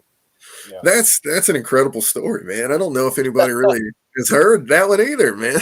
Yeah, well, it was the 3-day weekend. Paul Bosch's 50th anniversary. He's bringing people in from all over the world, all over the country, and promotions. And Evan Johnson went out to work with Slater, and Evan was still an amateur guy, didn't have a clue, and Slater was trying to work with the kid. But Slater's the top guy, and Slater's the booker, so you got to listen to Slater. And he wouldn't listen. He thought Slater was trying to eat him up. So Dickie comes back to the locker room for a dressing room first, and it was a long, narrow hockey dressing room. And they didn't have lockers in there. They had just shelves or compartments, each, kind of like a football dressing room without the lockers. And so Slater comes back. And he's pissed. And Chavo says, what's the matter, Dick? He said, I don't know. He's just an idiot. And pretty much after that, here comes old Evan. And Slater says, hey, what the hell was that out there? And Evan says, you tried to eat me up. You said, you tried to eat me up out there. And Slater said, I'm going to eat you up in here. Pushed him back in one of the compartments, gave him a titty twister. Let's get this. Boom, grabbed him by his nipple, twisted and punched him like that. Chavo, Manny, and I, but all three of us were in there and pulled him off. And Evan immediately went back by the showers and stayed over there. We got Dickie back in the other room. Vern came in the next night, and Dickie had a talk with Vern, told him what happened. They smoothed it out. That's the only fight I've seen. So what exactly happened in the ring for him to come back here and say this? Well, because Slater was trying to take this guy down. Amateur wrestlers are taught not to be taken down and not to be on their back. So now the guy takes Slater down, and he's making Dick look like shit. And the match was horrible. And Slater is the top guy, and this is just a match to get Slater over, and this guy didn't understand that. Vern he wrote me an email. He said, Vern told me I was going to be the world champion, and I make more now than I did in wrestling. You guys don't know anything. And I'm thinking, dude, you don't know anything, but that's okay. I exchanged a couple emails, and after that I said, why am I even engaging in this? Why am I even entertaining this? But it was because it was entertaining to me. I realized how much of an idiot this guy was. It's funny. The whole what we entertain and what we don't entertain thing is something that you learn as we go as entertainers. Like there are people who will message me and be like, they'll bash the book a little bit for what we're writing in it because it's it's about hell. So We get it. You know what I mean? And we've all been to hell. Right. And here's the thing is we get some hate sometimes. And you know what I do? I don't answer it. You know what I mean? Because if you answer it, if you engage, they're just going to keep it going, man. But that's what I was looking for initially. And then I realized, this isn't as fun as I thought it would be. And go ahead, move on. Yeah. But I will do that on occasion. You still got that. There's something. Yeah. So you're always going to be the guy that basically challenges authority until the day you die. Pretty much, I think, yeah. And that's why I'm in the spot I'm in today. But I'm okay with that. I'm happy. I mean, you're in a pretty good spot. I'm in a great spot. You have your own wrestling academy, which we're going to talk about at the end of the show. Let's talk about fighting in the Beltwell Auditorium in Birmingham one more time. Is that where you and the Dirty White Boy fought? No. Or was Beltwell was being renovated. so we had to go to the fairgrounds. It would Yeah, have been you went great. to It the would have, fairgrounds. yeah, it was better. It would have been a lot better, in my opinion, in Boutwell. Pardon me, but it was being renovated. We had to go to the fairgrounds, and fairgrounds was not in a great part of town, so we had to do it there. You were right. There, it was not No, in a good not part at of all. town.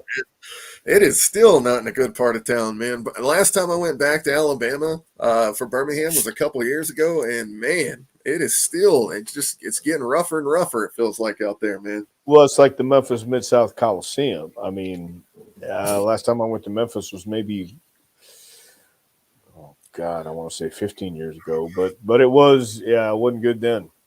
Last time I went through Memphis was 2 years ago, man, and all I saw were buildings with knocked out windows Yeah, everywhere, bud, everywhere. Also, the chicken place I went to was terrible, and they said it was good. It was a dirty lie. yeah. Well, that's what I'm saying. Some people's food is another people's fodder. Did you ever try Milo's cheeseburgers in Alabama? I don't believe I did. I went to Sammy's strip club. My wife and I were just talking about that last night. Sammy's. Do you remember Sammy's? My dad was a frequenter at Sammy's, apparently. Well. Okay. Real quick story about Sammy's was, Jonathan Boyd, Lord Jonathan Boyd, and I would frequent that place. And John had the tats and all the stuff, and John was John fit in a lot better. You know, I had the long hair and my eyes half shut, but it was a dangerous place to be. And like 2 months after the last time we went in there, the bouncer got shot. What? Yeah. I mean, I don't think he was killed, but he got shot, and it was bad when we went in there, man. Like, you know, colors and bikes and stuff like that. That's crazy. Yeah. So Milo's Cheeseburgers, you live in Knoxville right now. So Right. if you ever get a chance, drive down to Huntsville, and you'll be able to try one. It's a chain, but it's only in Alabama. It's got brown sauce that they put on the burgers that you've never had anything like it, man. Well, it's like Whataburger. Have you ever had a Whataburger? It is. But once you try this one, I promise you're going to be making the drive once every 2 months. Wait and see, Tom. Awesome. Let's move on then. So you win the championship that night, the CWF championship, right? Heavyweight championship. Yep. Tell us about the next match. I'm not sure about the next match. What right. was the next match? So on your Wikipedia, which is where I'm drawing information from, folks, just so you guys know. Wikipedia never lies. Go ahead. No, it never lies, right? So on the next one, it says you lost the title a little while later to Wendell Cooley in Knoxville, which is where you are right now. Right. Did you always know that you were going to end up in Knoxville, or is this something like in this, like where you were wrestling here? You're like, man, I like this area. I think maybe no. End up there. No. You know, we were running Knoxville, I think, occasionally, but no, Knoxville was just a place I would end up periodically. The reason we wound up in Knoxville is I got fired from WWE in Tampa, and our daughter was going to UT here, and we decided to come back to Knoxville. And but I tell you, I do love Knoxville. I liked it a long time ago when I first got here. It's got mountains. It's got great. It does have a good vibe to it for me. I like it. My wife loves it, and again, our daughter loves it, and so that's how I wound up back here. But you ever see Kane? Jacobs? So last Saturday night we did a graduation in La Follette, Tennessee. Yeah, man, but he's kind of busy running the county of Knoxville, so he doesn't make it around too much, as much as he'd like to, I'm sure. But yeah, he came by and did our graduation with us Saturday night. Man, wow, that's awesome, dude. It was very awesome. Oh, that's one guy you got to get on the show for me, Tom. Yeah, well, good luck with that, because he is, just to pencil him in for a couple hours we find that to be a daunting task sometimes. But I'll ask him. So I want to know about your match here. I want to know about the match with Cooley and Knoxville, Uh-huh. and Well, then let's go all the way up to when you lost the title to Condrey, and then it says a month later in Dothan, but then you gained it back from him later on that year. I want to hear about this rivalry because I never got to watch any of this growing up. well, Wikipedia is a flat out lie because I've always liked working with Wendell Cooley. How could you not like working with Dennis Condrey is my next statement and question. But once I dropped the title to, I'm going to go ahead and say belt. Sorry, it's a habit now. But once I dropped the belt, I know. Once I dropped the belt to Dennis, I went back. I was getting ready to go on a trip to Japan, and my first wife was living in San Antonio, and I went back to there for a little bit, and then went to Japan. And before we went to Japan, I was just kind of hanging out. So then I came back, and when I got back from Japan, Continental Wrestling had folded. So I never went back. I didn't go back. Didn't have an opportunity to go back. So that's what I mean about Wikipedia. There's a lot of stuff on there that's just complete fabrication. Well, you know what? Here's the thing: is I usually don't use it, but I like it as a timeline guide. You know, I got it as a reference point. I follow that, but when and I haven't looked at that. You haven't looked at your own Wikipedia about maybe 10 years. Really? So yeah, I just haven't. Maybe I should. And I don't know how to update that though. That's a good question, my man. Yeah. So if anybody out there knows how to update it, let's let Tom know. Awesome. So what was Dothan like? Because that's where my entire family's from. Dothan was awesome. I loved the farm center. It was a dirty, dusty floor. But the first time I worked in the farm center was against Scott McGee when I was in Georgia, actually. They loaned me out for a week to at that time it was called Southeastern Championship Wrestling. And I worked with Scott McGee around the loop. It had, again, two locker rooms side by side, babyface, heels, so you couldn't go into the room and talk to each other. So you had to go out and just call the match in the ring or tell the referee if you had a spot. And that's really the way you do this, is learn how to call it. But Dothan was a great wrestling fans. Let me ask you about those wrestling fans. Was it old women? Well, there were some old women and there were some young women too, just so you know. Yeah, but a lot of grandmothers loved it in Alabama, did they not? Well, grandmothers, grandfathers, grandkids, grandchildren, granddaughters, everybody did. But I don't think there was an overabundance of grandmothers. I believe there was an overabundance of people in that area who may have been older and grew up watching old school wrestling. And that's what it was, man. We don't make any bones about it. It was wrestling. And, I grew up on Texas wrestling. Terry Funk, the Funks, blood and guts. Alabama had a lot of that. And but I remember just seeing wrestling fans who loved guys they let you know, man, if you were giving them a horrible match, they let you know. They'd boo the match out of the building. But if you were the heel and you needed them to boo you, they would boo you. I mean, they wanted to feel it. They wanted to get into it. They didn't want to be told it was fake, phony, not real. They wanted to believe it. And those guys at that time, the Fullers, believed it and made you believe it. It was great. They were great fans. That's an atmosphere I just want to feel, man. Like AEW here in Denver a couple years ago, the night after Moxley won the title, it did not have that huge feel at all. Well, I think the atmosphere and the vibe has been lost because the world has lost a lot of the innocence, and we have the internet. We have so many distractions. Whereas before, I don't think you were born when this was happening, but we only had 3 channels. So you were forced on, it was either Saturday afternoon or Sunday morning or Sunday afternoon. Sunday morning, you had Meet the Press or all the news talk stuff and everything. So if you wanted to watch that, but then on the other channel, you had wrestling with these colorful characters and this crazy stuff. And tonight in Dothan, come see, or next Saturday night in Dothan, come see it. And prices were right. And people wanted to go see these larger than life. I mean, literally, 6'1", 2, 4, 5, larger than life characters come to life.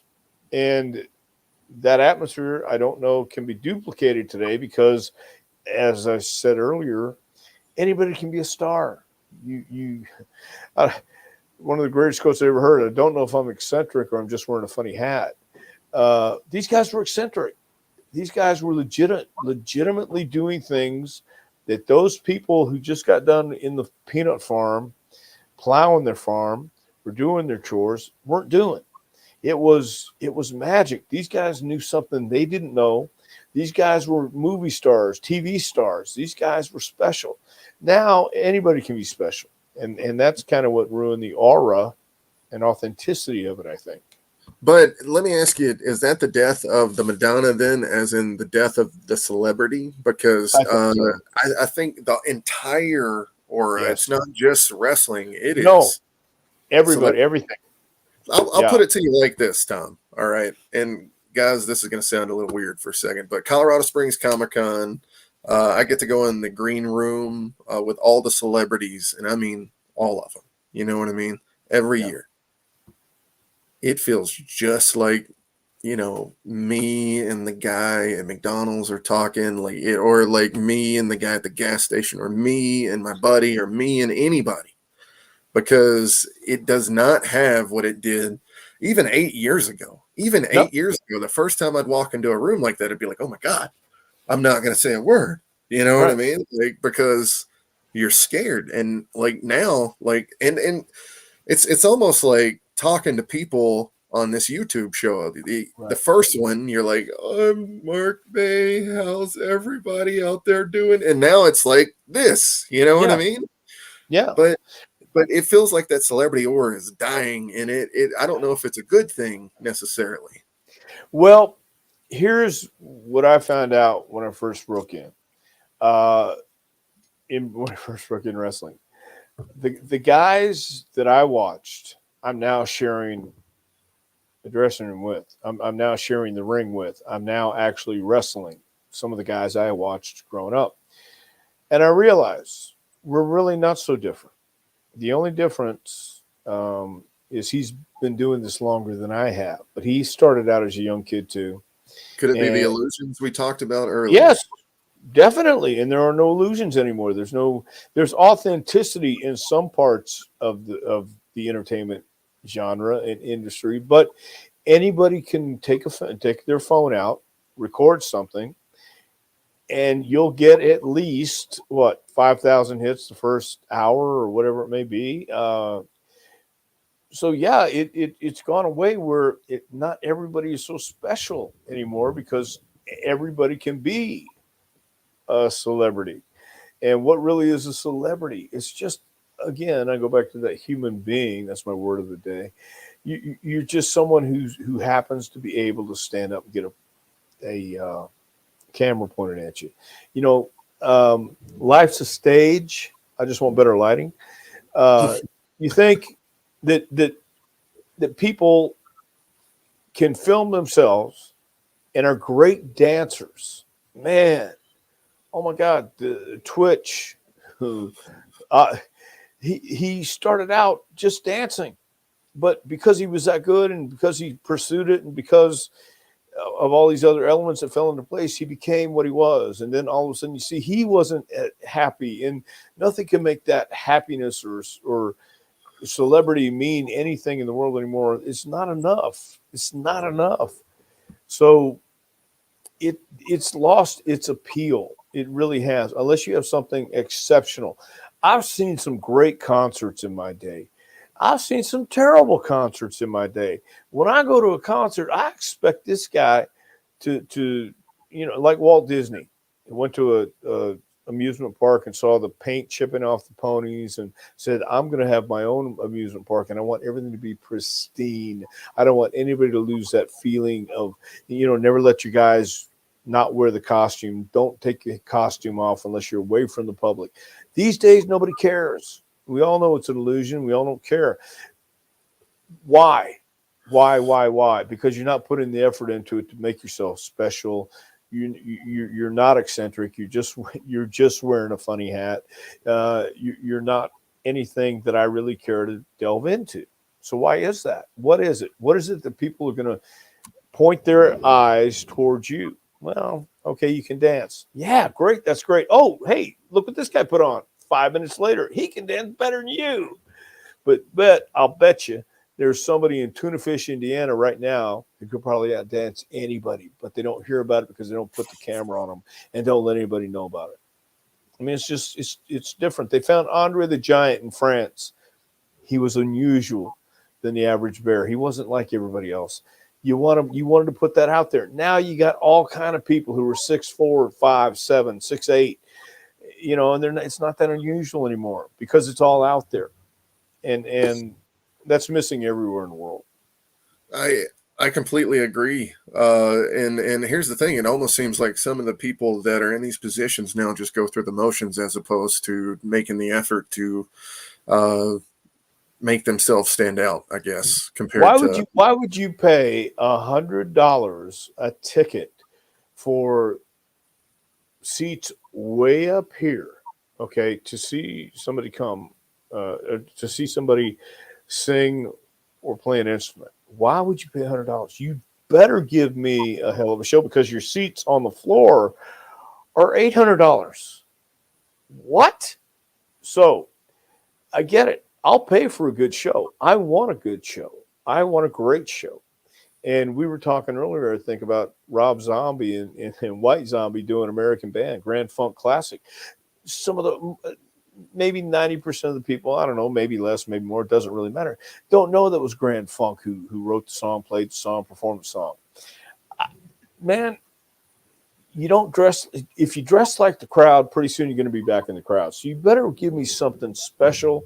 Well, I'm paying $100 a ticket up in the cheap seats, and especially for the people paying $700-800 in the great seats down on the floor. You better dress up. You better have something extraordinary and give me a spectacle, or else I'm going to be highly disappointed, man.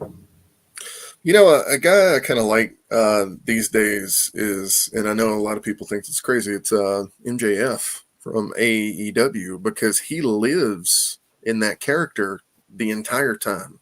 I mean, we're talking Comic-Cons, we're talking, Instagram, we're talking everything. And he's one of the only people I see do it. You know what I mean? Well, I do. And if you remember, do you remember Andy Kaufman? Let me ask you that. Yes. Okay. There's a great DVD my wife got, The Real Andy Kaufman. It's on YouTube too, where he shows a moment backstage where he's being filmed and he's talking about how he's tired. But hey, man, okay, I'll do something for the camera. And he does so, I'm crazy. Does all this stuff. Okay, great. But everywhere Andy went, he was putting people on, and he never stopped. And that's a great lesson for people who want to be authentic, who you're not playing a part. You are the part. You are this, and you never let anybody see you any other way. That's the key. But you got to learn how to do it, man. You got to learn how to be authentic all times. You also got to learn when to. I went to the Blue Man Group on Broadway, man. Oh, one of my favorite people, performers of all time. After the show, man, and they did a great show. Are you familiar with the Blue Man Group? Yeah, from Vegas. Awesome. Well, this was the ones on Broadway in New York. After the show, they were taking pictures. I don't take pictures with anybody, but my wife says, you want to take a picture with them? I thought, yes, I do. We went over, took a picture. The guy didn't say anything. They don't talk. They're blue men. They don't talk. Blue men. They talk blue men language of blue men. They don't talk to normal human beings like me. We take the picture. The picture didn't come out. The guy looks at me and goes, you want to take another? I went, oh, you just killed it. Don't ruin that illusion for me, man. I know you talk. Don't get me wrong, but don't do that. Don't do that. Don't go. Yeah. He's standing there doing the gimmick going, oh, it didn't take. Oh, you want to take another? Yeah, I guess so. What's that You old know, saying? Don't meet your heroes. don't we know they weren't that bad, but I was just disappointed that he didn't let my wife say, "Can we take another?" and just nod the head or something like that. And yeah, don't meet your heroes, but also just stay in character, stay in performance mode when you're in the public. Well, let's talk about this for a second. So, was it Hacksaw Jim Duggan and the Iron Sheik that were riding together during the Yeah, infamous yeah, kayfabe break? yep. So, at the time, I can't remember what year that is. 80s, but I don't know either. I know it's 80s. What was going through your head when you found out about it? Well, here's the deal. There were steadfast rules in Georgia with Ole Anderson and in Bill Watts in Louisiana. Heels and baby faces don't ride together. You get caught, you're fired. I rode with baby faces before when I was a heel, and I've rode with heels when I was a baby face, vice versa. I get it because sometimes you need a ride and we're going the same place and okay, cool, cool, cool. At that time, it was so hot. WWE, WWF at that time was so hot. They were really risking and they were taking a chance because, as we spoke of earlier, smoking smoking that damn devil's lettuce wasn't uncommon. And it wasn't necessarily a bad thing, but doing the devil's dandruff's a whole different story. But a baby face who goes USA, USA, and a heel who goes Apatue, USA, that number one. Uh, That was a even great though, impression. of course, well, the Aran Sheikh, he trained me some. Yeah, you're crazy, I know. But that was taking a risk because they were so hot and it was such an angle and it was. But you took that risk. The thing that I think upset more people was the fact that they got caught with blow and marijuana. And I don't think we were mad. I wasn't mad at anybody. Obviously, I mean it didn't affect. I think it affected the business maybe for 10 minutes, but they were still doing great business. Even when Vince got on and said, "Ladies and gentlemen, we're not going to insult your intelligence. This is sports entertainment." And then business skyrocketed. But at that time, I think it was just a matter of, well, they messed up. And I remember when we did Paul's retirement, Duggan came in the locker room and says, "Hey, guys, I just want to say I apologize. I'm sorry." And that's all he said to the boys in the locker room, to everybody, just when he walked in. But I didn't think anything of it. Those guys were main eventers. Those guys were going to be figured in, and it was going to blow over. It was going to be, okay, it's bad right now. It'll be bad. It's like that news cycle. Boy, for 4 weeks, we're going to nail you. And then, hey, guess what? Oh, hey, we just had an oil spill. So, So then, while all this is going on, is it seen different at this point from there on out? Is that the moment where people understand this is sports entertainment and you guys aren't actually fighting for real? No, I don't think so because it's always been that way and people have always known. For those who believe, no explanation is needed. For those who don't, no explanation will do. So that was the always, hey, what do you think about this? Hey, we think it's fake. Well, if you don't believe, nothing I say is going to change your mind. But if you do believe, nothing you say is going to change theirs either. So look, let's just have fun. People look, and you always pointed to the attendance. If it was this phony, why are this many people coming out? And it's been exposed since day one. There's a great book called The Fall Guys by Marcus Griffin that kind of goes into it way back in the 30s. And it was kind of an expose, but it's been exposed. They even talk about they being the wrestling historians or those so-called wrestling experts. They say, well, even the gladiators, it was a work. Even the guy that got ate by a lion wasn't really eaten by the lion. Okay. So there's been questionable circumstances all along the way, and people have always said that. So for the grandmas you were talking about in Dothan, Alabama, no matter what you said to those ladies, they didn't believe you. They believed Yeah. the wrestlers because They were going to believe it was Yes. real. They were Yeah. going to believe it was real. You were always going to have that back and forth, man. And anybody who knew anything about fighting, my dad always told me this. He says, how can nobody can punch somebody 5 times in the eye, 5 times in the face, and not leave a mark on them? That's why I don't teach punches. I don't advocate punches. I advocate the form. Yes, it's 2020, about 2022, about to be 2023. We're not saying it's all, but on the up and up, we're saying it's predetermined, of course. Yes, yes, yes. Fake, it's a different word. Are some of the things less impactful than others? Yes. That's why you need to make these things impactful and at least be authentic and create the illusion. Why would somebody want to come and see a horrible magician? Well, I would. I love Penn and Teller because they do the horrible tricks first and then they blow your mind.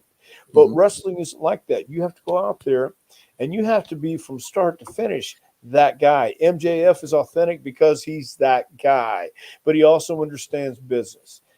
Kaufman was great because he was authentic in that guy, but he understood business. He understood this is what people want. And they want to be, where's that unpredictability, where there's that unsuredness. You know, is he really mad? Is he not? Oh, man. When when Bam Bam Bigelow pushed Lawrence Taylor before WrestleMania 11, the boys in the back didn't know. The boys in the back weren't smart enough. And they all kind of went, hey, what happened out there? DiBiase came back and says, I don't know, man. He just stood up and Bammer pushed him. I don't know, man. He's pretty pissed right now. And we're all going, oh, wow, that's cool. And then we found out, oh, WrestleMania 11. You know, great. If you can work the boys, even better. But that's the problem these days is nobody's really going that extra mile, putting the effort in. And I think you mentioned that earlier, putting the effort in to make this a little more of a spectacle, a little more of a, $600, $700 seat, floor seat ticket. You know, not the Shania Twain by any stretch of imagination, but WrestleMania. You know, There is a huge difference, and I am not trying to knock anybody on any of the rosters right now at all. You got to understand, for the present day rosters, there is a huge difference between these present day rosters and the rosters we had in the 90s and the 80s. There are characters that you believed and you felt and you loved and you wanted to be invested in, and it's really hard to do that with some of these guys these days. And I don't know why. I don't know how to explain it. I'll tell you why I think. I've never been a big guy. But when I watched wrestling as a kid, Johnny Valentine was about 6'3", 260 pounds. He looked like a man who could eat you alive. Jose Lothario, Dory Funk Jr., Terry Funk. These guys looked like somebody. They looked like they passed the airport test. Terry Funk was wrestling Dusty Rhodes in Tampa, Florida, and he went home to Amarillo and cut a promo, and he had a big tombstone. It had Dusty Rhodes' career, whatever. He bought a ticket on the plane for the tombstone, sit next to him on the seat. He put it there and walked through the airport with the tombstone. People looking at it, even if they didn't know who Terry Funk was. He wore the cowboy hat. He wore the cowboy boots in the airport. People are looking and turning heads and what the hell? Oh, hey, tonight. Oh my God. Oh, really? Tonight? Holy shit. I got to see this. This guy's nuts. He's not at the wrestling arena. He's doing this as he's coming off his plane. Nobody understands how to do that. Everybody is playing a part. Everybody's playing a good guy. Everybody's playing a bad guy. Everybody's playing, hey, look at us. Hey, we're not really mad at each other. We want you guys to know that. We don't really hate each other. We're just playing games. We're just playing ha-ha. We're just playing wrestler. That's why. Those guys lived it. We lived it. I'll say we because, damn it, I started in 79. And that was when you still lived it and you were working every night. These guys aren't working every single night, traveling from town to town. They're on TV. It's turned into a TV industry. It's not house show industry anymore. TV is where it's at. Understandable. Business has to change, evolve, do it. But the guys coming into it, there are no commissions anymore, so you can bypass that. And anybody can buy a ring, rent a ring, go out and put on a show and play wrestler. And hey, mom, look at me. You could have a belt made. You could go out and be a champion, no matter what the hell they sell belts. So you could be whatever you want to be, but you don't have to look the part. I've seen so many guys who just look like they walked off the street.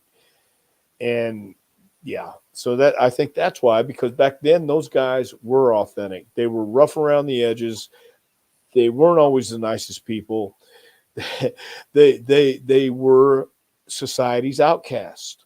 And I took pride in that sometimes. Most of the time, hell, I still take pride in it. I really do. I don't want to be part of a society that'll have me as part of their society. I don't want to belong to a club that'll have me as a member of their club, Groucho. I don't. But wrestling was where I fit.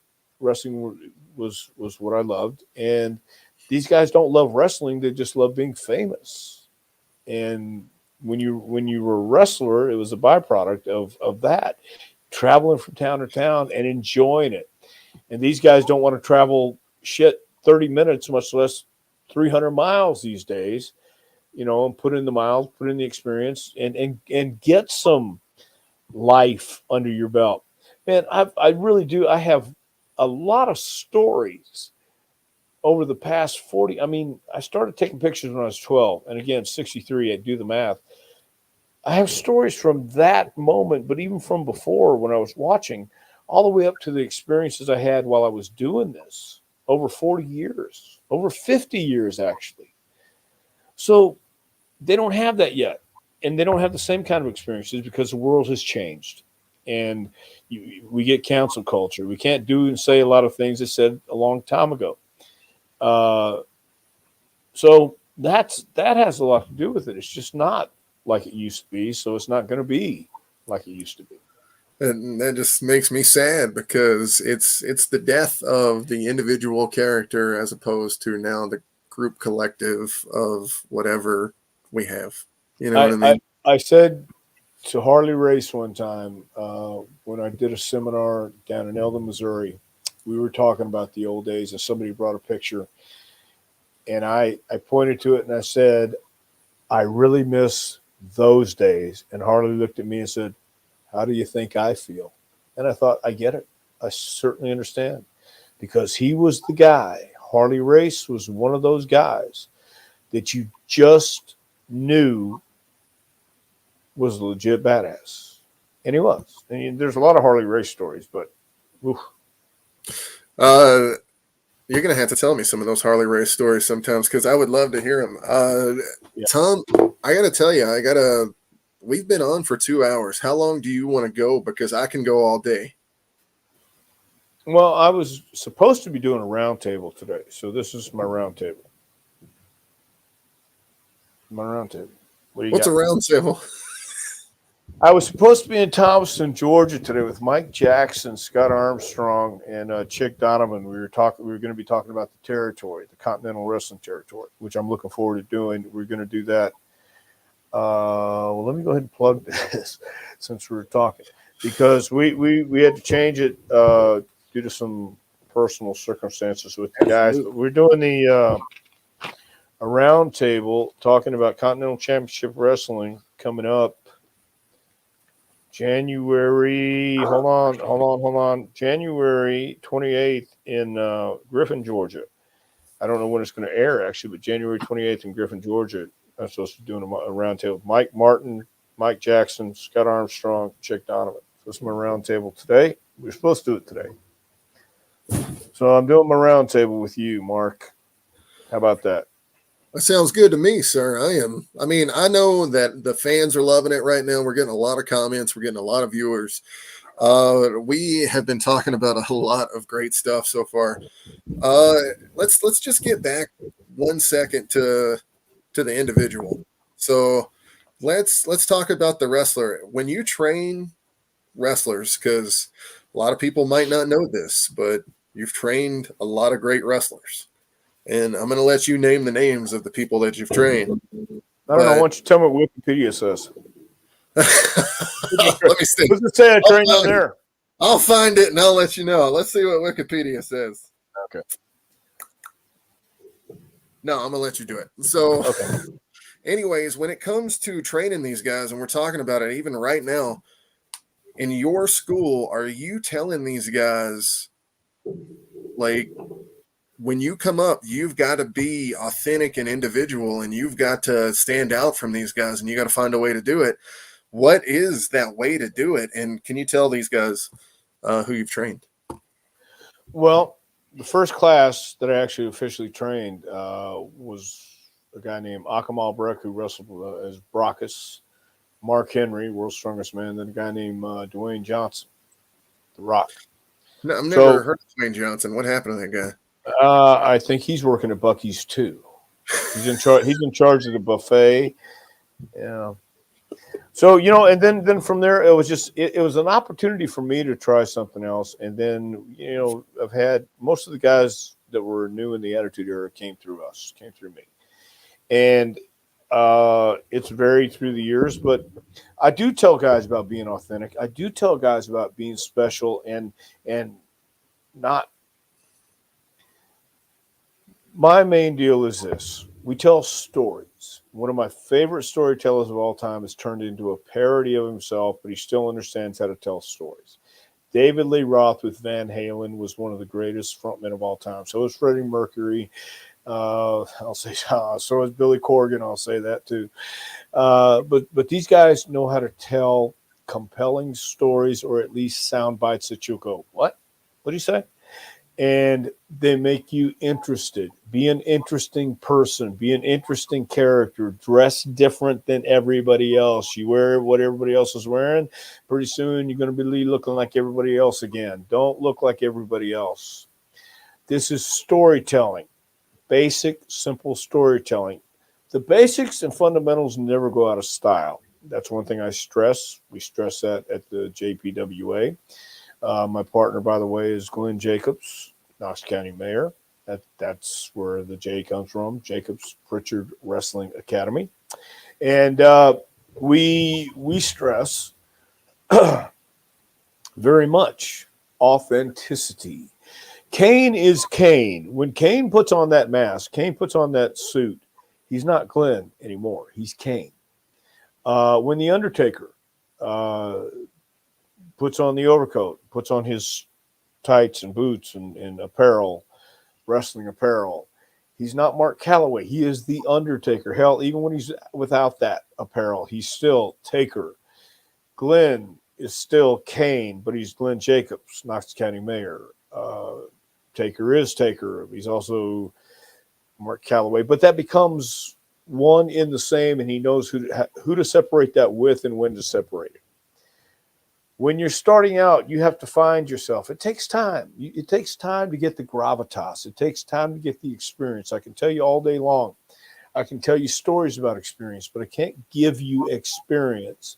I've lived through, I don't know, at least 5 or 6 lives. I've done things I'm proud of. I've done things I'm not so proud of. I've been places where nobody else has been. And when I say that, I mean it. To be able to say that, though, and you ask me, what do you mean? Well, then I have to be able to explain that. I have to tell you a story. Never let the truth get in the way of a good story. I say that only when I'm saying this. People want to hear a good, entertaining story. They don't want to hear every detail, but color it in. If it happened to be black and white, give me a little orange, give me a little fuchsia or whatever, purple, lavender, red, blue. Just give me black and white. Give me some colors. Give me some expression in your voice. I talk with my hands. Ricky Bobby, what do I do with my hands? Well, I talk with them. Be interesting.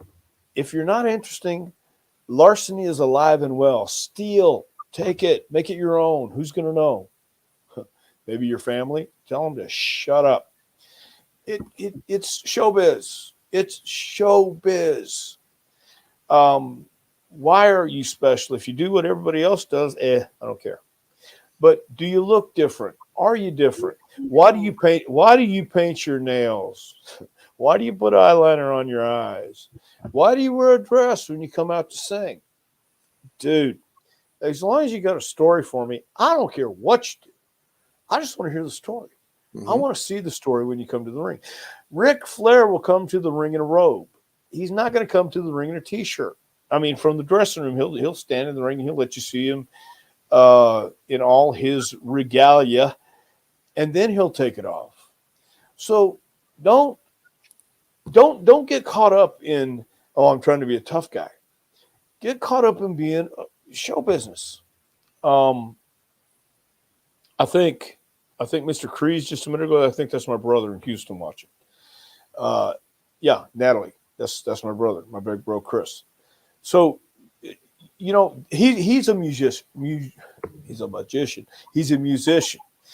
As a musician, man, you know, as you play the guitar, if you play it this way, you're going to get one sound. But if you bend over, you hunch over a little bit, or you dance or do whatever, it's going to give you a different sound.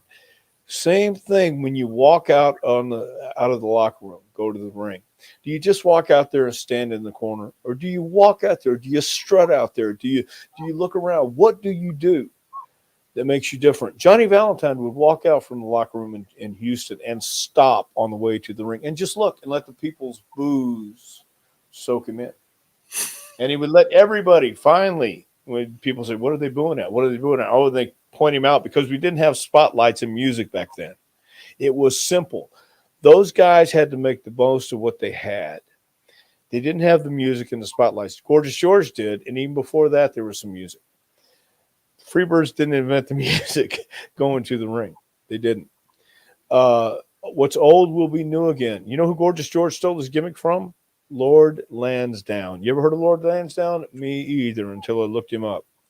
So there was larceny back then. There was stealing and taking a little bit of this, take a little bit of that, put it in a bowl, see what works, keep a lot of stuff, try a bunch of stuff, and keep what works, is what I say. So all the guys that come to me, I tell them or ask them, why do you want to do this?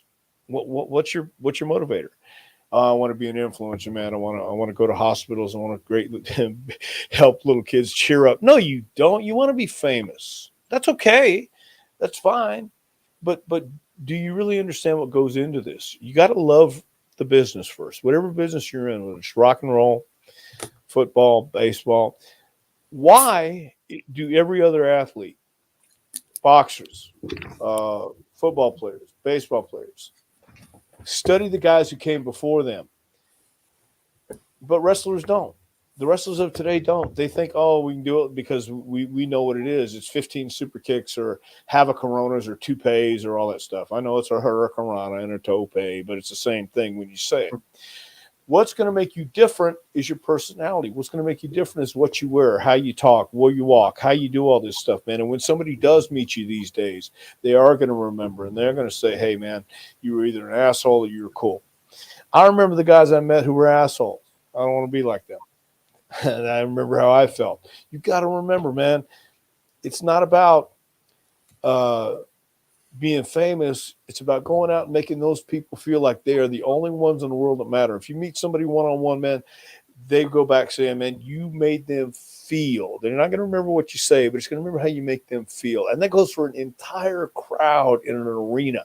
If you can personalize it to 50,000 of your closest friends, oh, my God.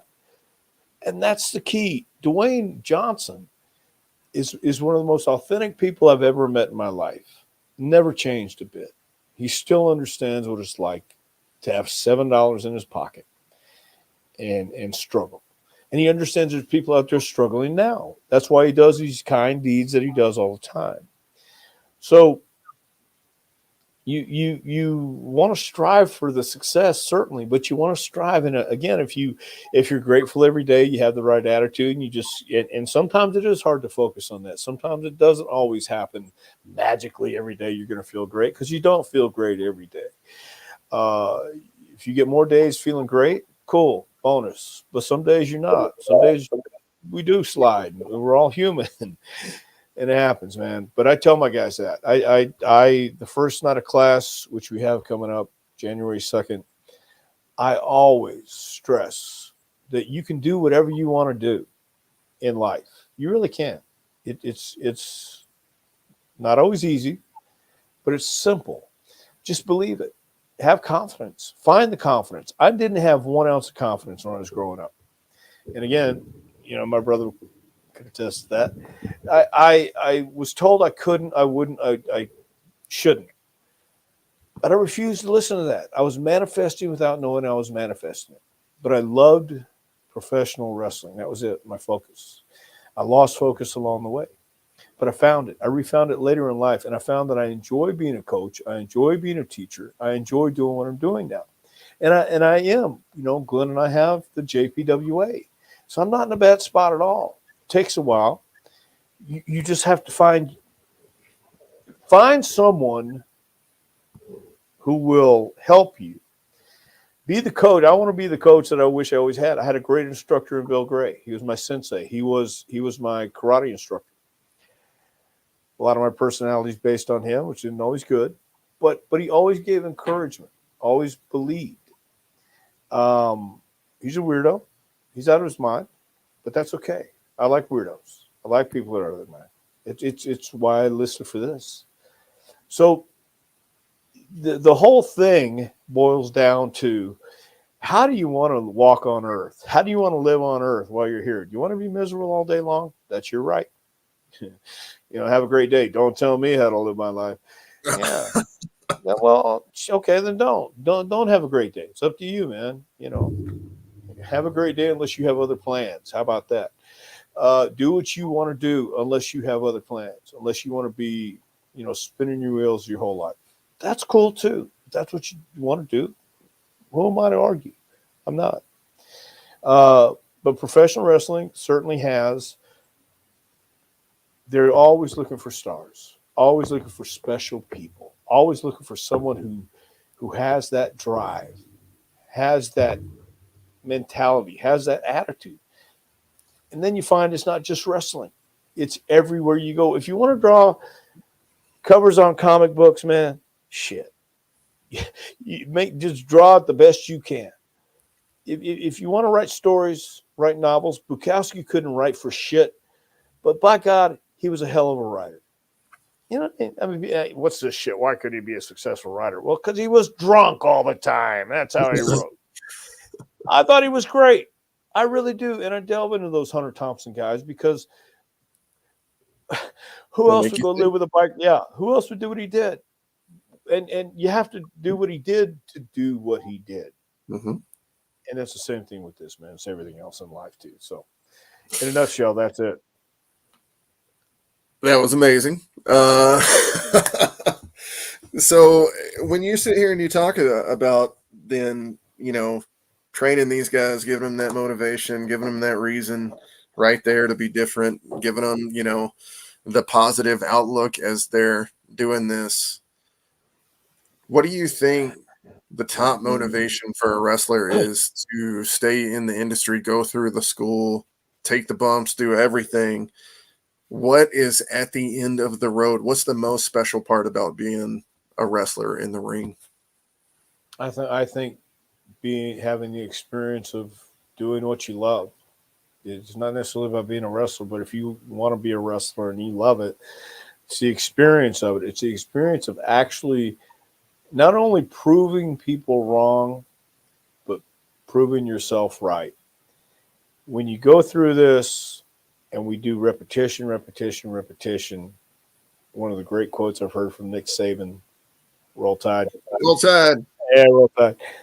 Is don't do it until you get this right. Do it until you can't get it wrong. Or it's so foreign to you to grab with the right side. You grab to the left. We grab the left side. We do it this way, not that way. Now, there's always exceptions to the rule, but you'll know when those exceptions come after you get the gravitas and the experience under your belt. I think if you love something, just let me cover that because wrestling is what I loved. The satisfaction of going in and doing something you love every single night. If you do something you love, you'll never have a job. And that was the cool thing about it, man. And you know that. Drawing, if that's your passion. My God, you have to be passionate.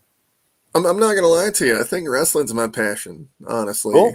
And, you know, it's kind of crazy. I'm 37 years old, but you're making me want to come join the academy for January right now, dude. Well, we happen to have spots available, just so you know. Go to jpwrestlingacademy.com and you'll find out all the information.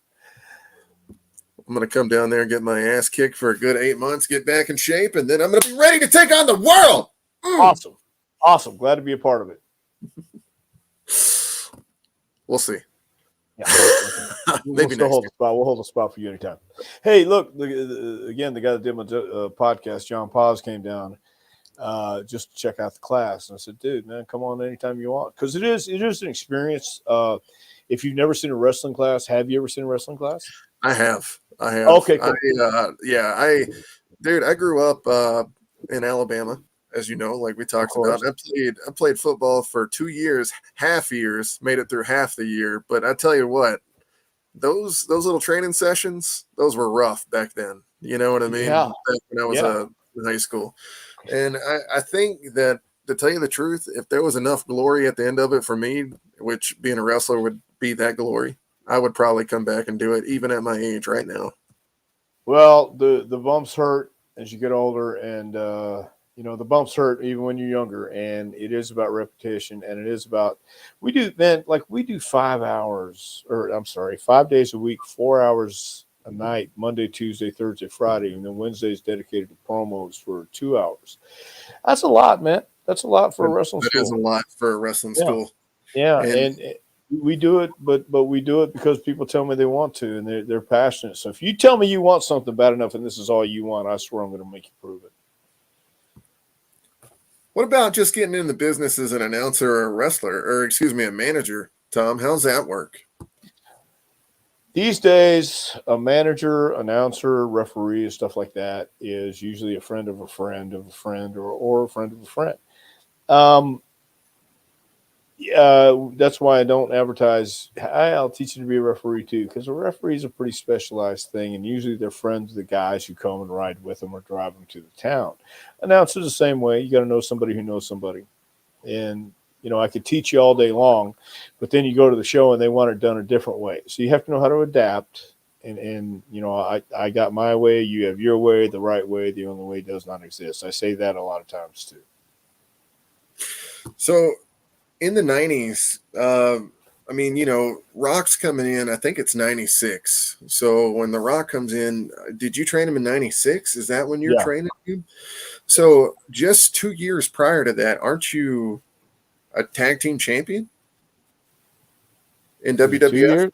2 years, maybe. Was it 2 years? Was it 94? Maybe 95. I'm not quite sure. I think it was 95. It was 95 because that's when I was offered the gig to train people.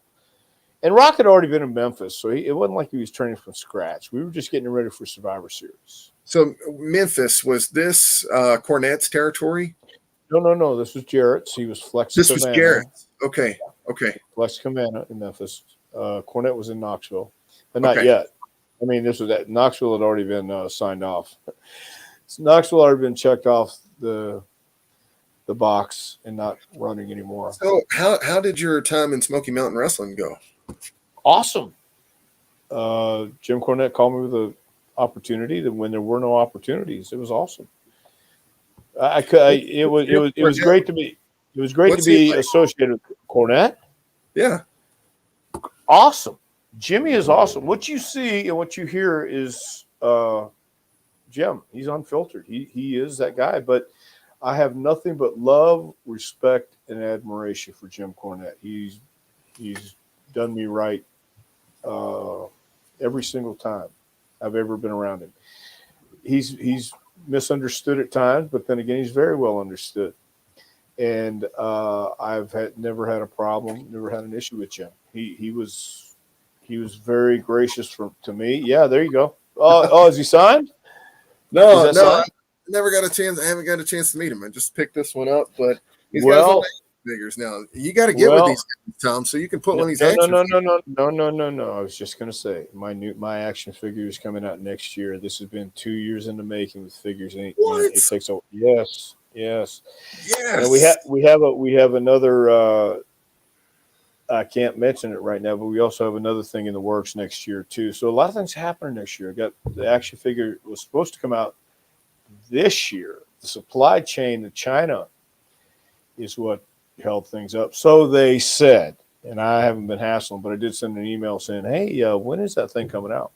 And then they sent me the I picture understand of the the supply chain stuff from China. prototype. They're not lying on that, dude. It is Yeah. we're experiencing paper stuff too. So Yeah, exactly. So you get where I'm coming from. See, yeah, but that's supposed to be next year, and and like I said, there's another gig coming up too that I'm not allowed to talk about yet. But no. yeah, I wish I could. But we'll talk about it when it comes out because it'll probably be June or July, April, May, June, into May, June, I think. Okay. So you go from being tag team champion to a year later being pretty much the head trainer of WWE, right? For the wrestlers coming up for their amazing talent. You wrestled with Austin, right, in Texas. Is this right? Yeah, when Steve first started, we traveled a lot together. We stayed at the Congress Inn in Nashville, Tennessee, which again is one of those places you checked in for. I think it was maybe, I don't know, I don't remember what we paid a week, but it was a weekly deal, and if you didn't have a gun, they gave you one when you checked in. Are you serious? And if you wanted extra roaches, if you wanted some extra company in your room, they could probably give you some too at the front desk. Dude, did they really give you a gun when you checked in? It was that kind of place you needed a gun when you checked in.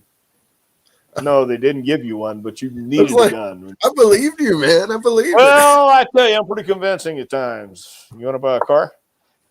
Dude, I got to tell you this, though, real quick, because this was talk about stories just out of the blue. So my partner, and I know I'm going all over the place, so hold your thought for this next thing. But Austin was one of those guys who I rode with a lot. And I asked him what he and Brian Lee one time, what he was calling himself Stunning Steve Austin, and Brian Lee was calling himself Prime Time Brian Lee. And I asked Steve, I said, "What's so stunning about you? Why are you Stunning Steve Austin?" He didn't know what to say. And then I looked at Brian and said, "Why are you Prime Time Brian Lee?" And Brian said, "Well, because Prime Time Brian Deion Sanders." I said, "Oh, I don't get it. I don't see prime time Brian Lee. I don't get what's prime time about you. You're kind of generic, black trunks, blonde haired, tall guy. I don't get it." But you know how Stone Cold became Stone Cold, right? It's the night of the King of the Ring, right? No. How he got the name Stone Cold. Okay, so Steve was watching the documentary about Richard Kaczynski, this killer, and he's just, yes. Okay, and Genie puts the tea in front of him, and he's lamenting in the fact that he's just kind of withering away as the ringmaster in WWE, and he's got a mouthpiece, Ted DiBiase, to talk for him. And Steve can talk. They knew that, but they gave DiBiase the mouthpiece. He's wearing white boots, green trunks, knee pads, and going nowhere fast. And so he's telling Jeannie, and then he's watching this documentary about Kaczynski, and she sets the tea in front of him, and she said, "Oh, drink your tea before it turns stone cold." He goes, "Oh, yeah, but what'd you just say? Drink your tea before it turns stone cold." Light bulb. That's the way it works. You have to watch things. You got to listen to things. That's what I tell the guys. Watch documentaries. Listen to storytellers. Find something. You may hear one word. Why would you watch old matches today? It's like mining for gold. You go down to the river and you may find some rocks in there. Nothing. You go back next day, still nothing. But you watch that third one, and finally you get a little nuggets of gold. And that's why you find one thing in a match or listen to one thing in an interview. Nobody's saying it anymore. Who in the world says you're a dirty bird? You ever heard that saying? That was years ago. You're a dirty bird, you. Years ago, Ernie Ladd said that. Ox Baker used to say, "Hey, he pulled my hair, umpire." Umpire? What? It's a referee. No, he's the umpire. I know he's the umpire. Okay, well, great. Ox Baker and Lynn Denton were riding in the cart one day, and Lynn Denton wore a mask as a grappler. And they were talking, and Ox said, what you ought to say in a promo is when you're a great wrestler, they don't call you a great wrestler. They call you the grappler. Beat me if you can. That became his tagline. Okay, so guys find out different things from various platforms, whether it's the internet. My God, what a treasure trove, if you will. Watching TV, nobody watches TV anymore. You watch cable, you watch streaming, you watch all this other stuff on your devices. There is no excuse for not finding something that hasn't been used in so long people would have forgot about it. Ernie Ladd used to call people dirty birds. You're a dirty bird, Dusty Rhodes. You dirty Rhodes, and the way they said it, the cadence, the pausing, the timing, everything in between, man. It's out there if you want it. Yeah, that's the thing you were talking about just a second ago. Some of these wrestlers don't want to do the homework like you're talking about. They just want to be influencers, as you say. You can tell the people who do the homework. You can tell the people who have the mannerisms, who study it, who sit there in the mirror and do exactly what they see on TV of these guys doing it 30 years earlier. Todd McFarlane used to say for his comic books that he would take a little bit of everybody's great stuff and put it in to his stuff. He said there was no original ideas, that they've all been taken already, guys. Every damn original idea out there has been taken. And so we literally just try to make them better, right? Originality is highly overrated. It's highly overrated, man. There's things you can take from other people's experiences too. My partner, Jimmy Del Rey, and I would rush back to Knoxville after every town we'd come. And we go to this bar called Desperados. Walk in one night, and we go straight to the bar. We start ordering Jack Daniels, shots of Jack. So after our third shot of Jack, we see these two girls by the dance floor sitting in a booth. And Jimmy says, I'm going to go ask that girl to dance. So he ordered 2 shots of Jack and went over and sat down. I'm watching. I ordered another shot myself. And he slid one over to her, and she looked at him, and I hear him talk, and she laughs, and she takes a shot, and she toast and drink, and they laugh again, and they go on the dance floor. So I'm sitting there by myself now, and I ordered 2 shots of Jack because I'm going to go ask her friend to dance. And I went over there, and I'm a little drunk, and so I put the 2 shots down in front on the table, and I tapped her on the shoulder, and she ignored me. So I tapped her again, and she looked over at me. She was kind of annoyed. And I said, would you like a drink? And she said, no, thank you. And turned back around and watching her friend and Jimmy dance. So I said, okay. And I took 1 shot, and I drank her shot. So then I looked at her and I said, would you like to dance? And she said, no, thank you. And the music's blaring, and it's loud, and a lot of people on the floor. So I said, oh, come on, let's dance. And I pulled her by her arm out of the booth. And she fell on the floor. She had no legs. Her wheelchair was behind the booth. And it was like a movie that stopped, where people stopped, and Jimmy and her friend saw this happen. They come running, and Jimmy says, what the did you do? I said, I don't know. And Jimmy grabbed me, and we ran out the door as the bouncers are coming around here. Got in our cars and went home. Now, did that happen or did it not?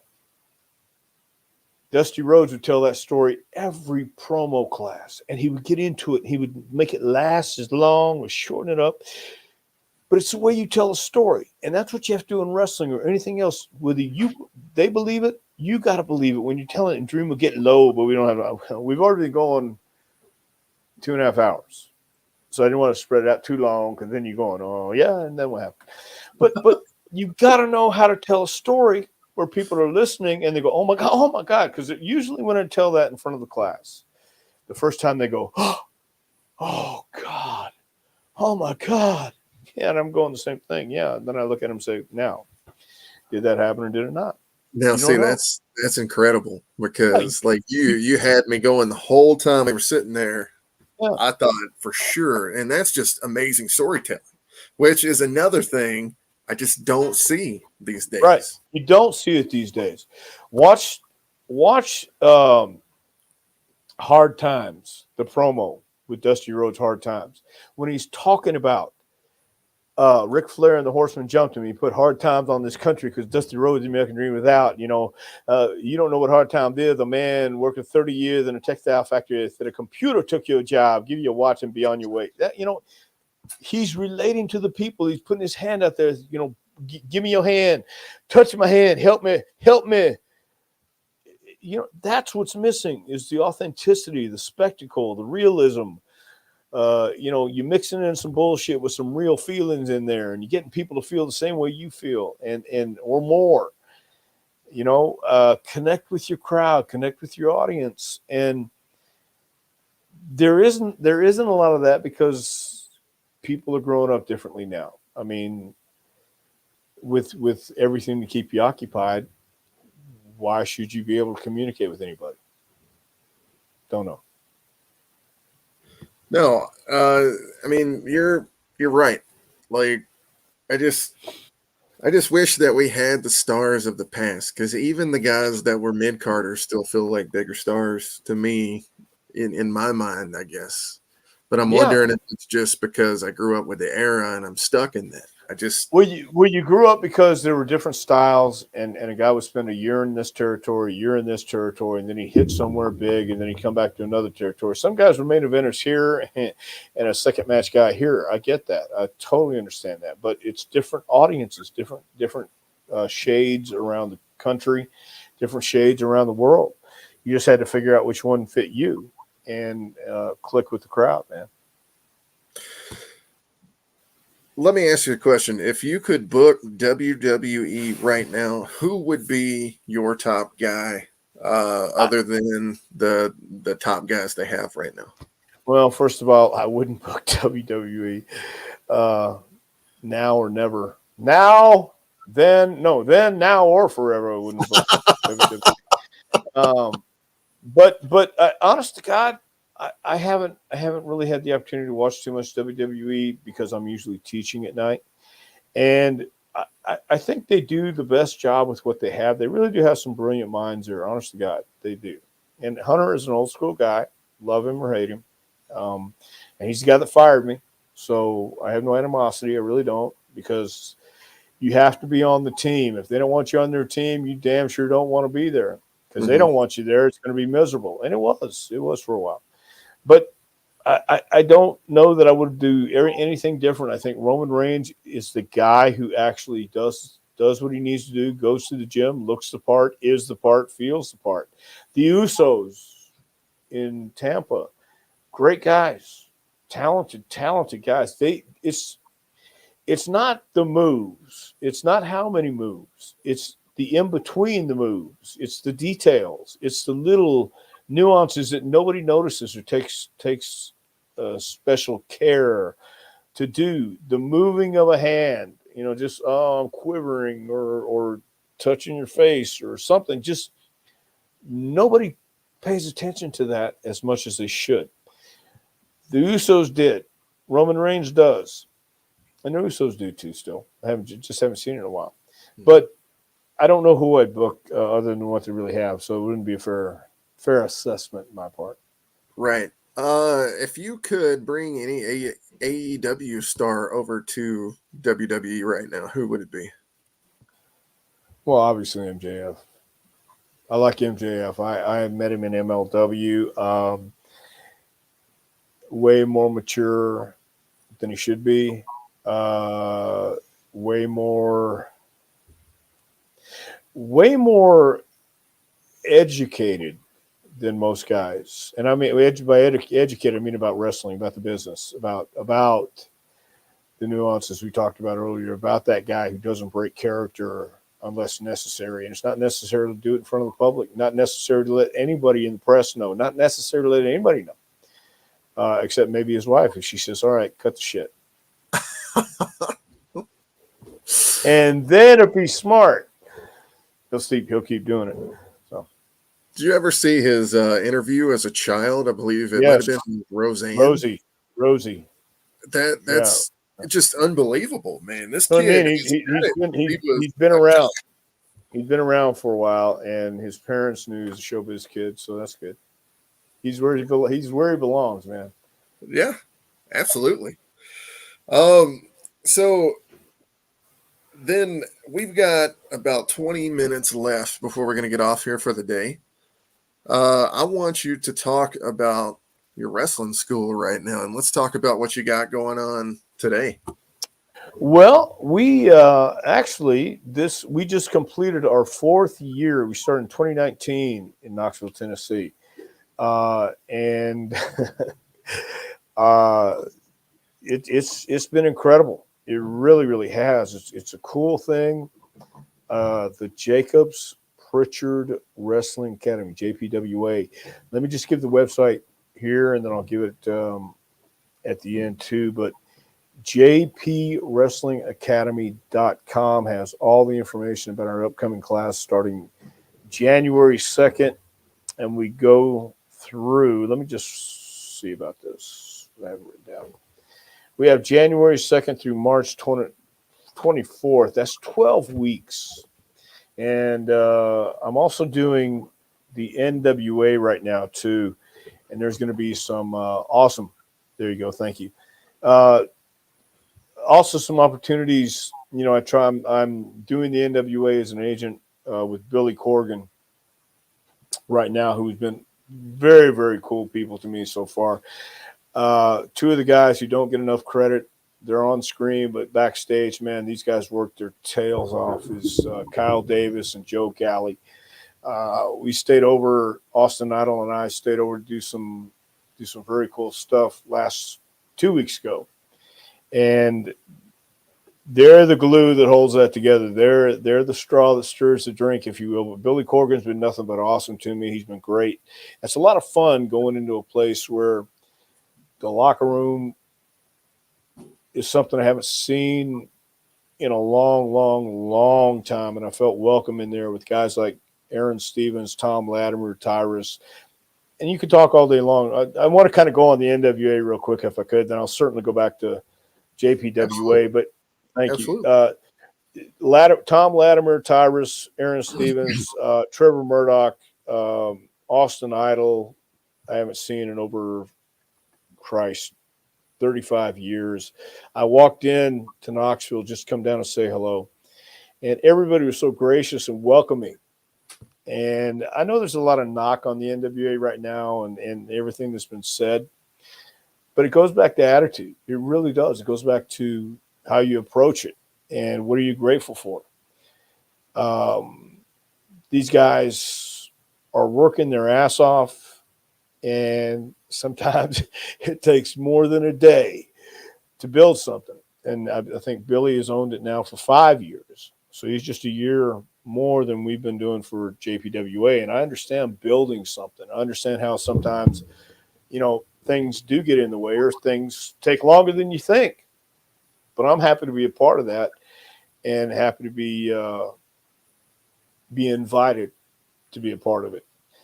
So doing that takes me away from JPWA for sometimes 3-4 days, and all in the grand scheme of things, looking for a platform for our guys, JPWA guys, to get an opportunity. Being there, being able to pitch guys to a Billy Corgan or Pat Kenny as his talent relations guy is an awesome thing to have. So I do some of these shows in the 12 weeks, January 2nd through March 24th. That's our winter class. And it's a busy time for us. But we also have 3 other classes. I do 3 12-week sessions, 1 10-week session at the end of it. So we've got a winter, spring, summer, and fall session. The fall is 10 weeks. But I'll read the dates real quick, and then people can go back and write them down if they want. If you're interested, because I know we've been going a long time, and I know that people aren't going to be sitting there waiting. But I'll just say this: January 2nd starts our 5th year for JPWA. We go through March 24th. That's 12 weeks, and April 3rd through June 23rd. That's 12 weeks. July 3rd through September 22nd, and then October 2nd through December 8th. Is our fall session for 10 weeks. And I never teach class the same way. We go over the same things, but I have a different approach each time because people are different. And that's the way I did training in FCW and for WWE. Not everybody learns at the same pace. Not every class learns at the same pace. So if we're not feeling hip tosses this day, we'll go to the hour-long hold drill or repetition drill or man in the middle drill and things like this. I try to adapt to who we have there and what's going on.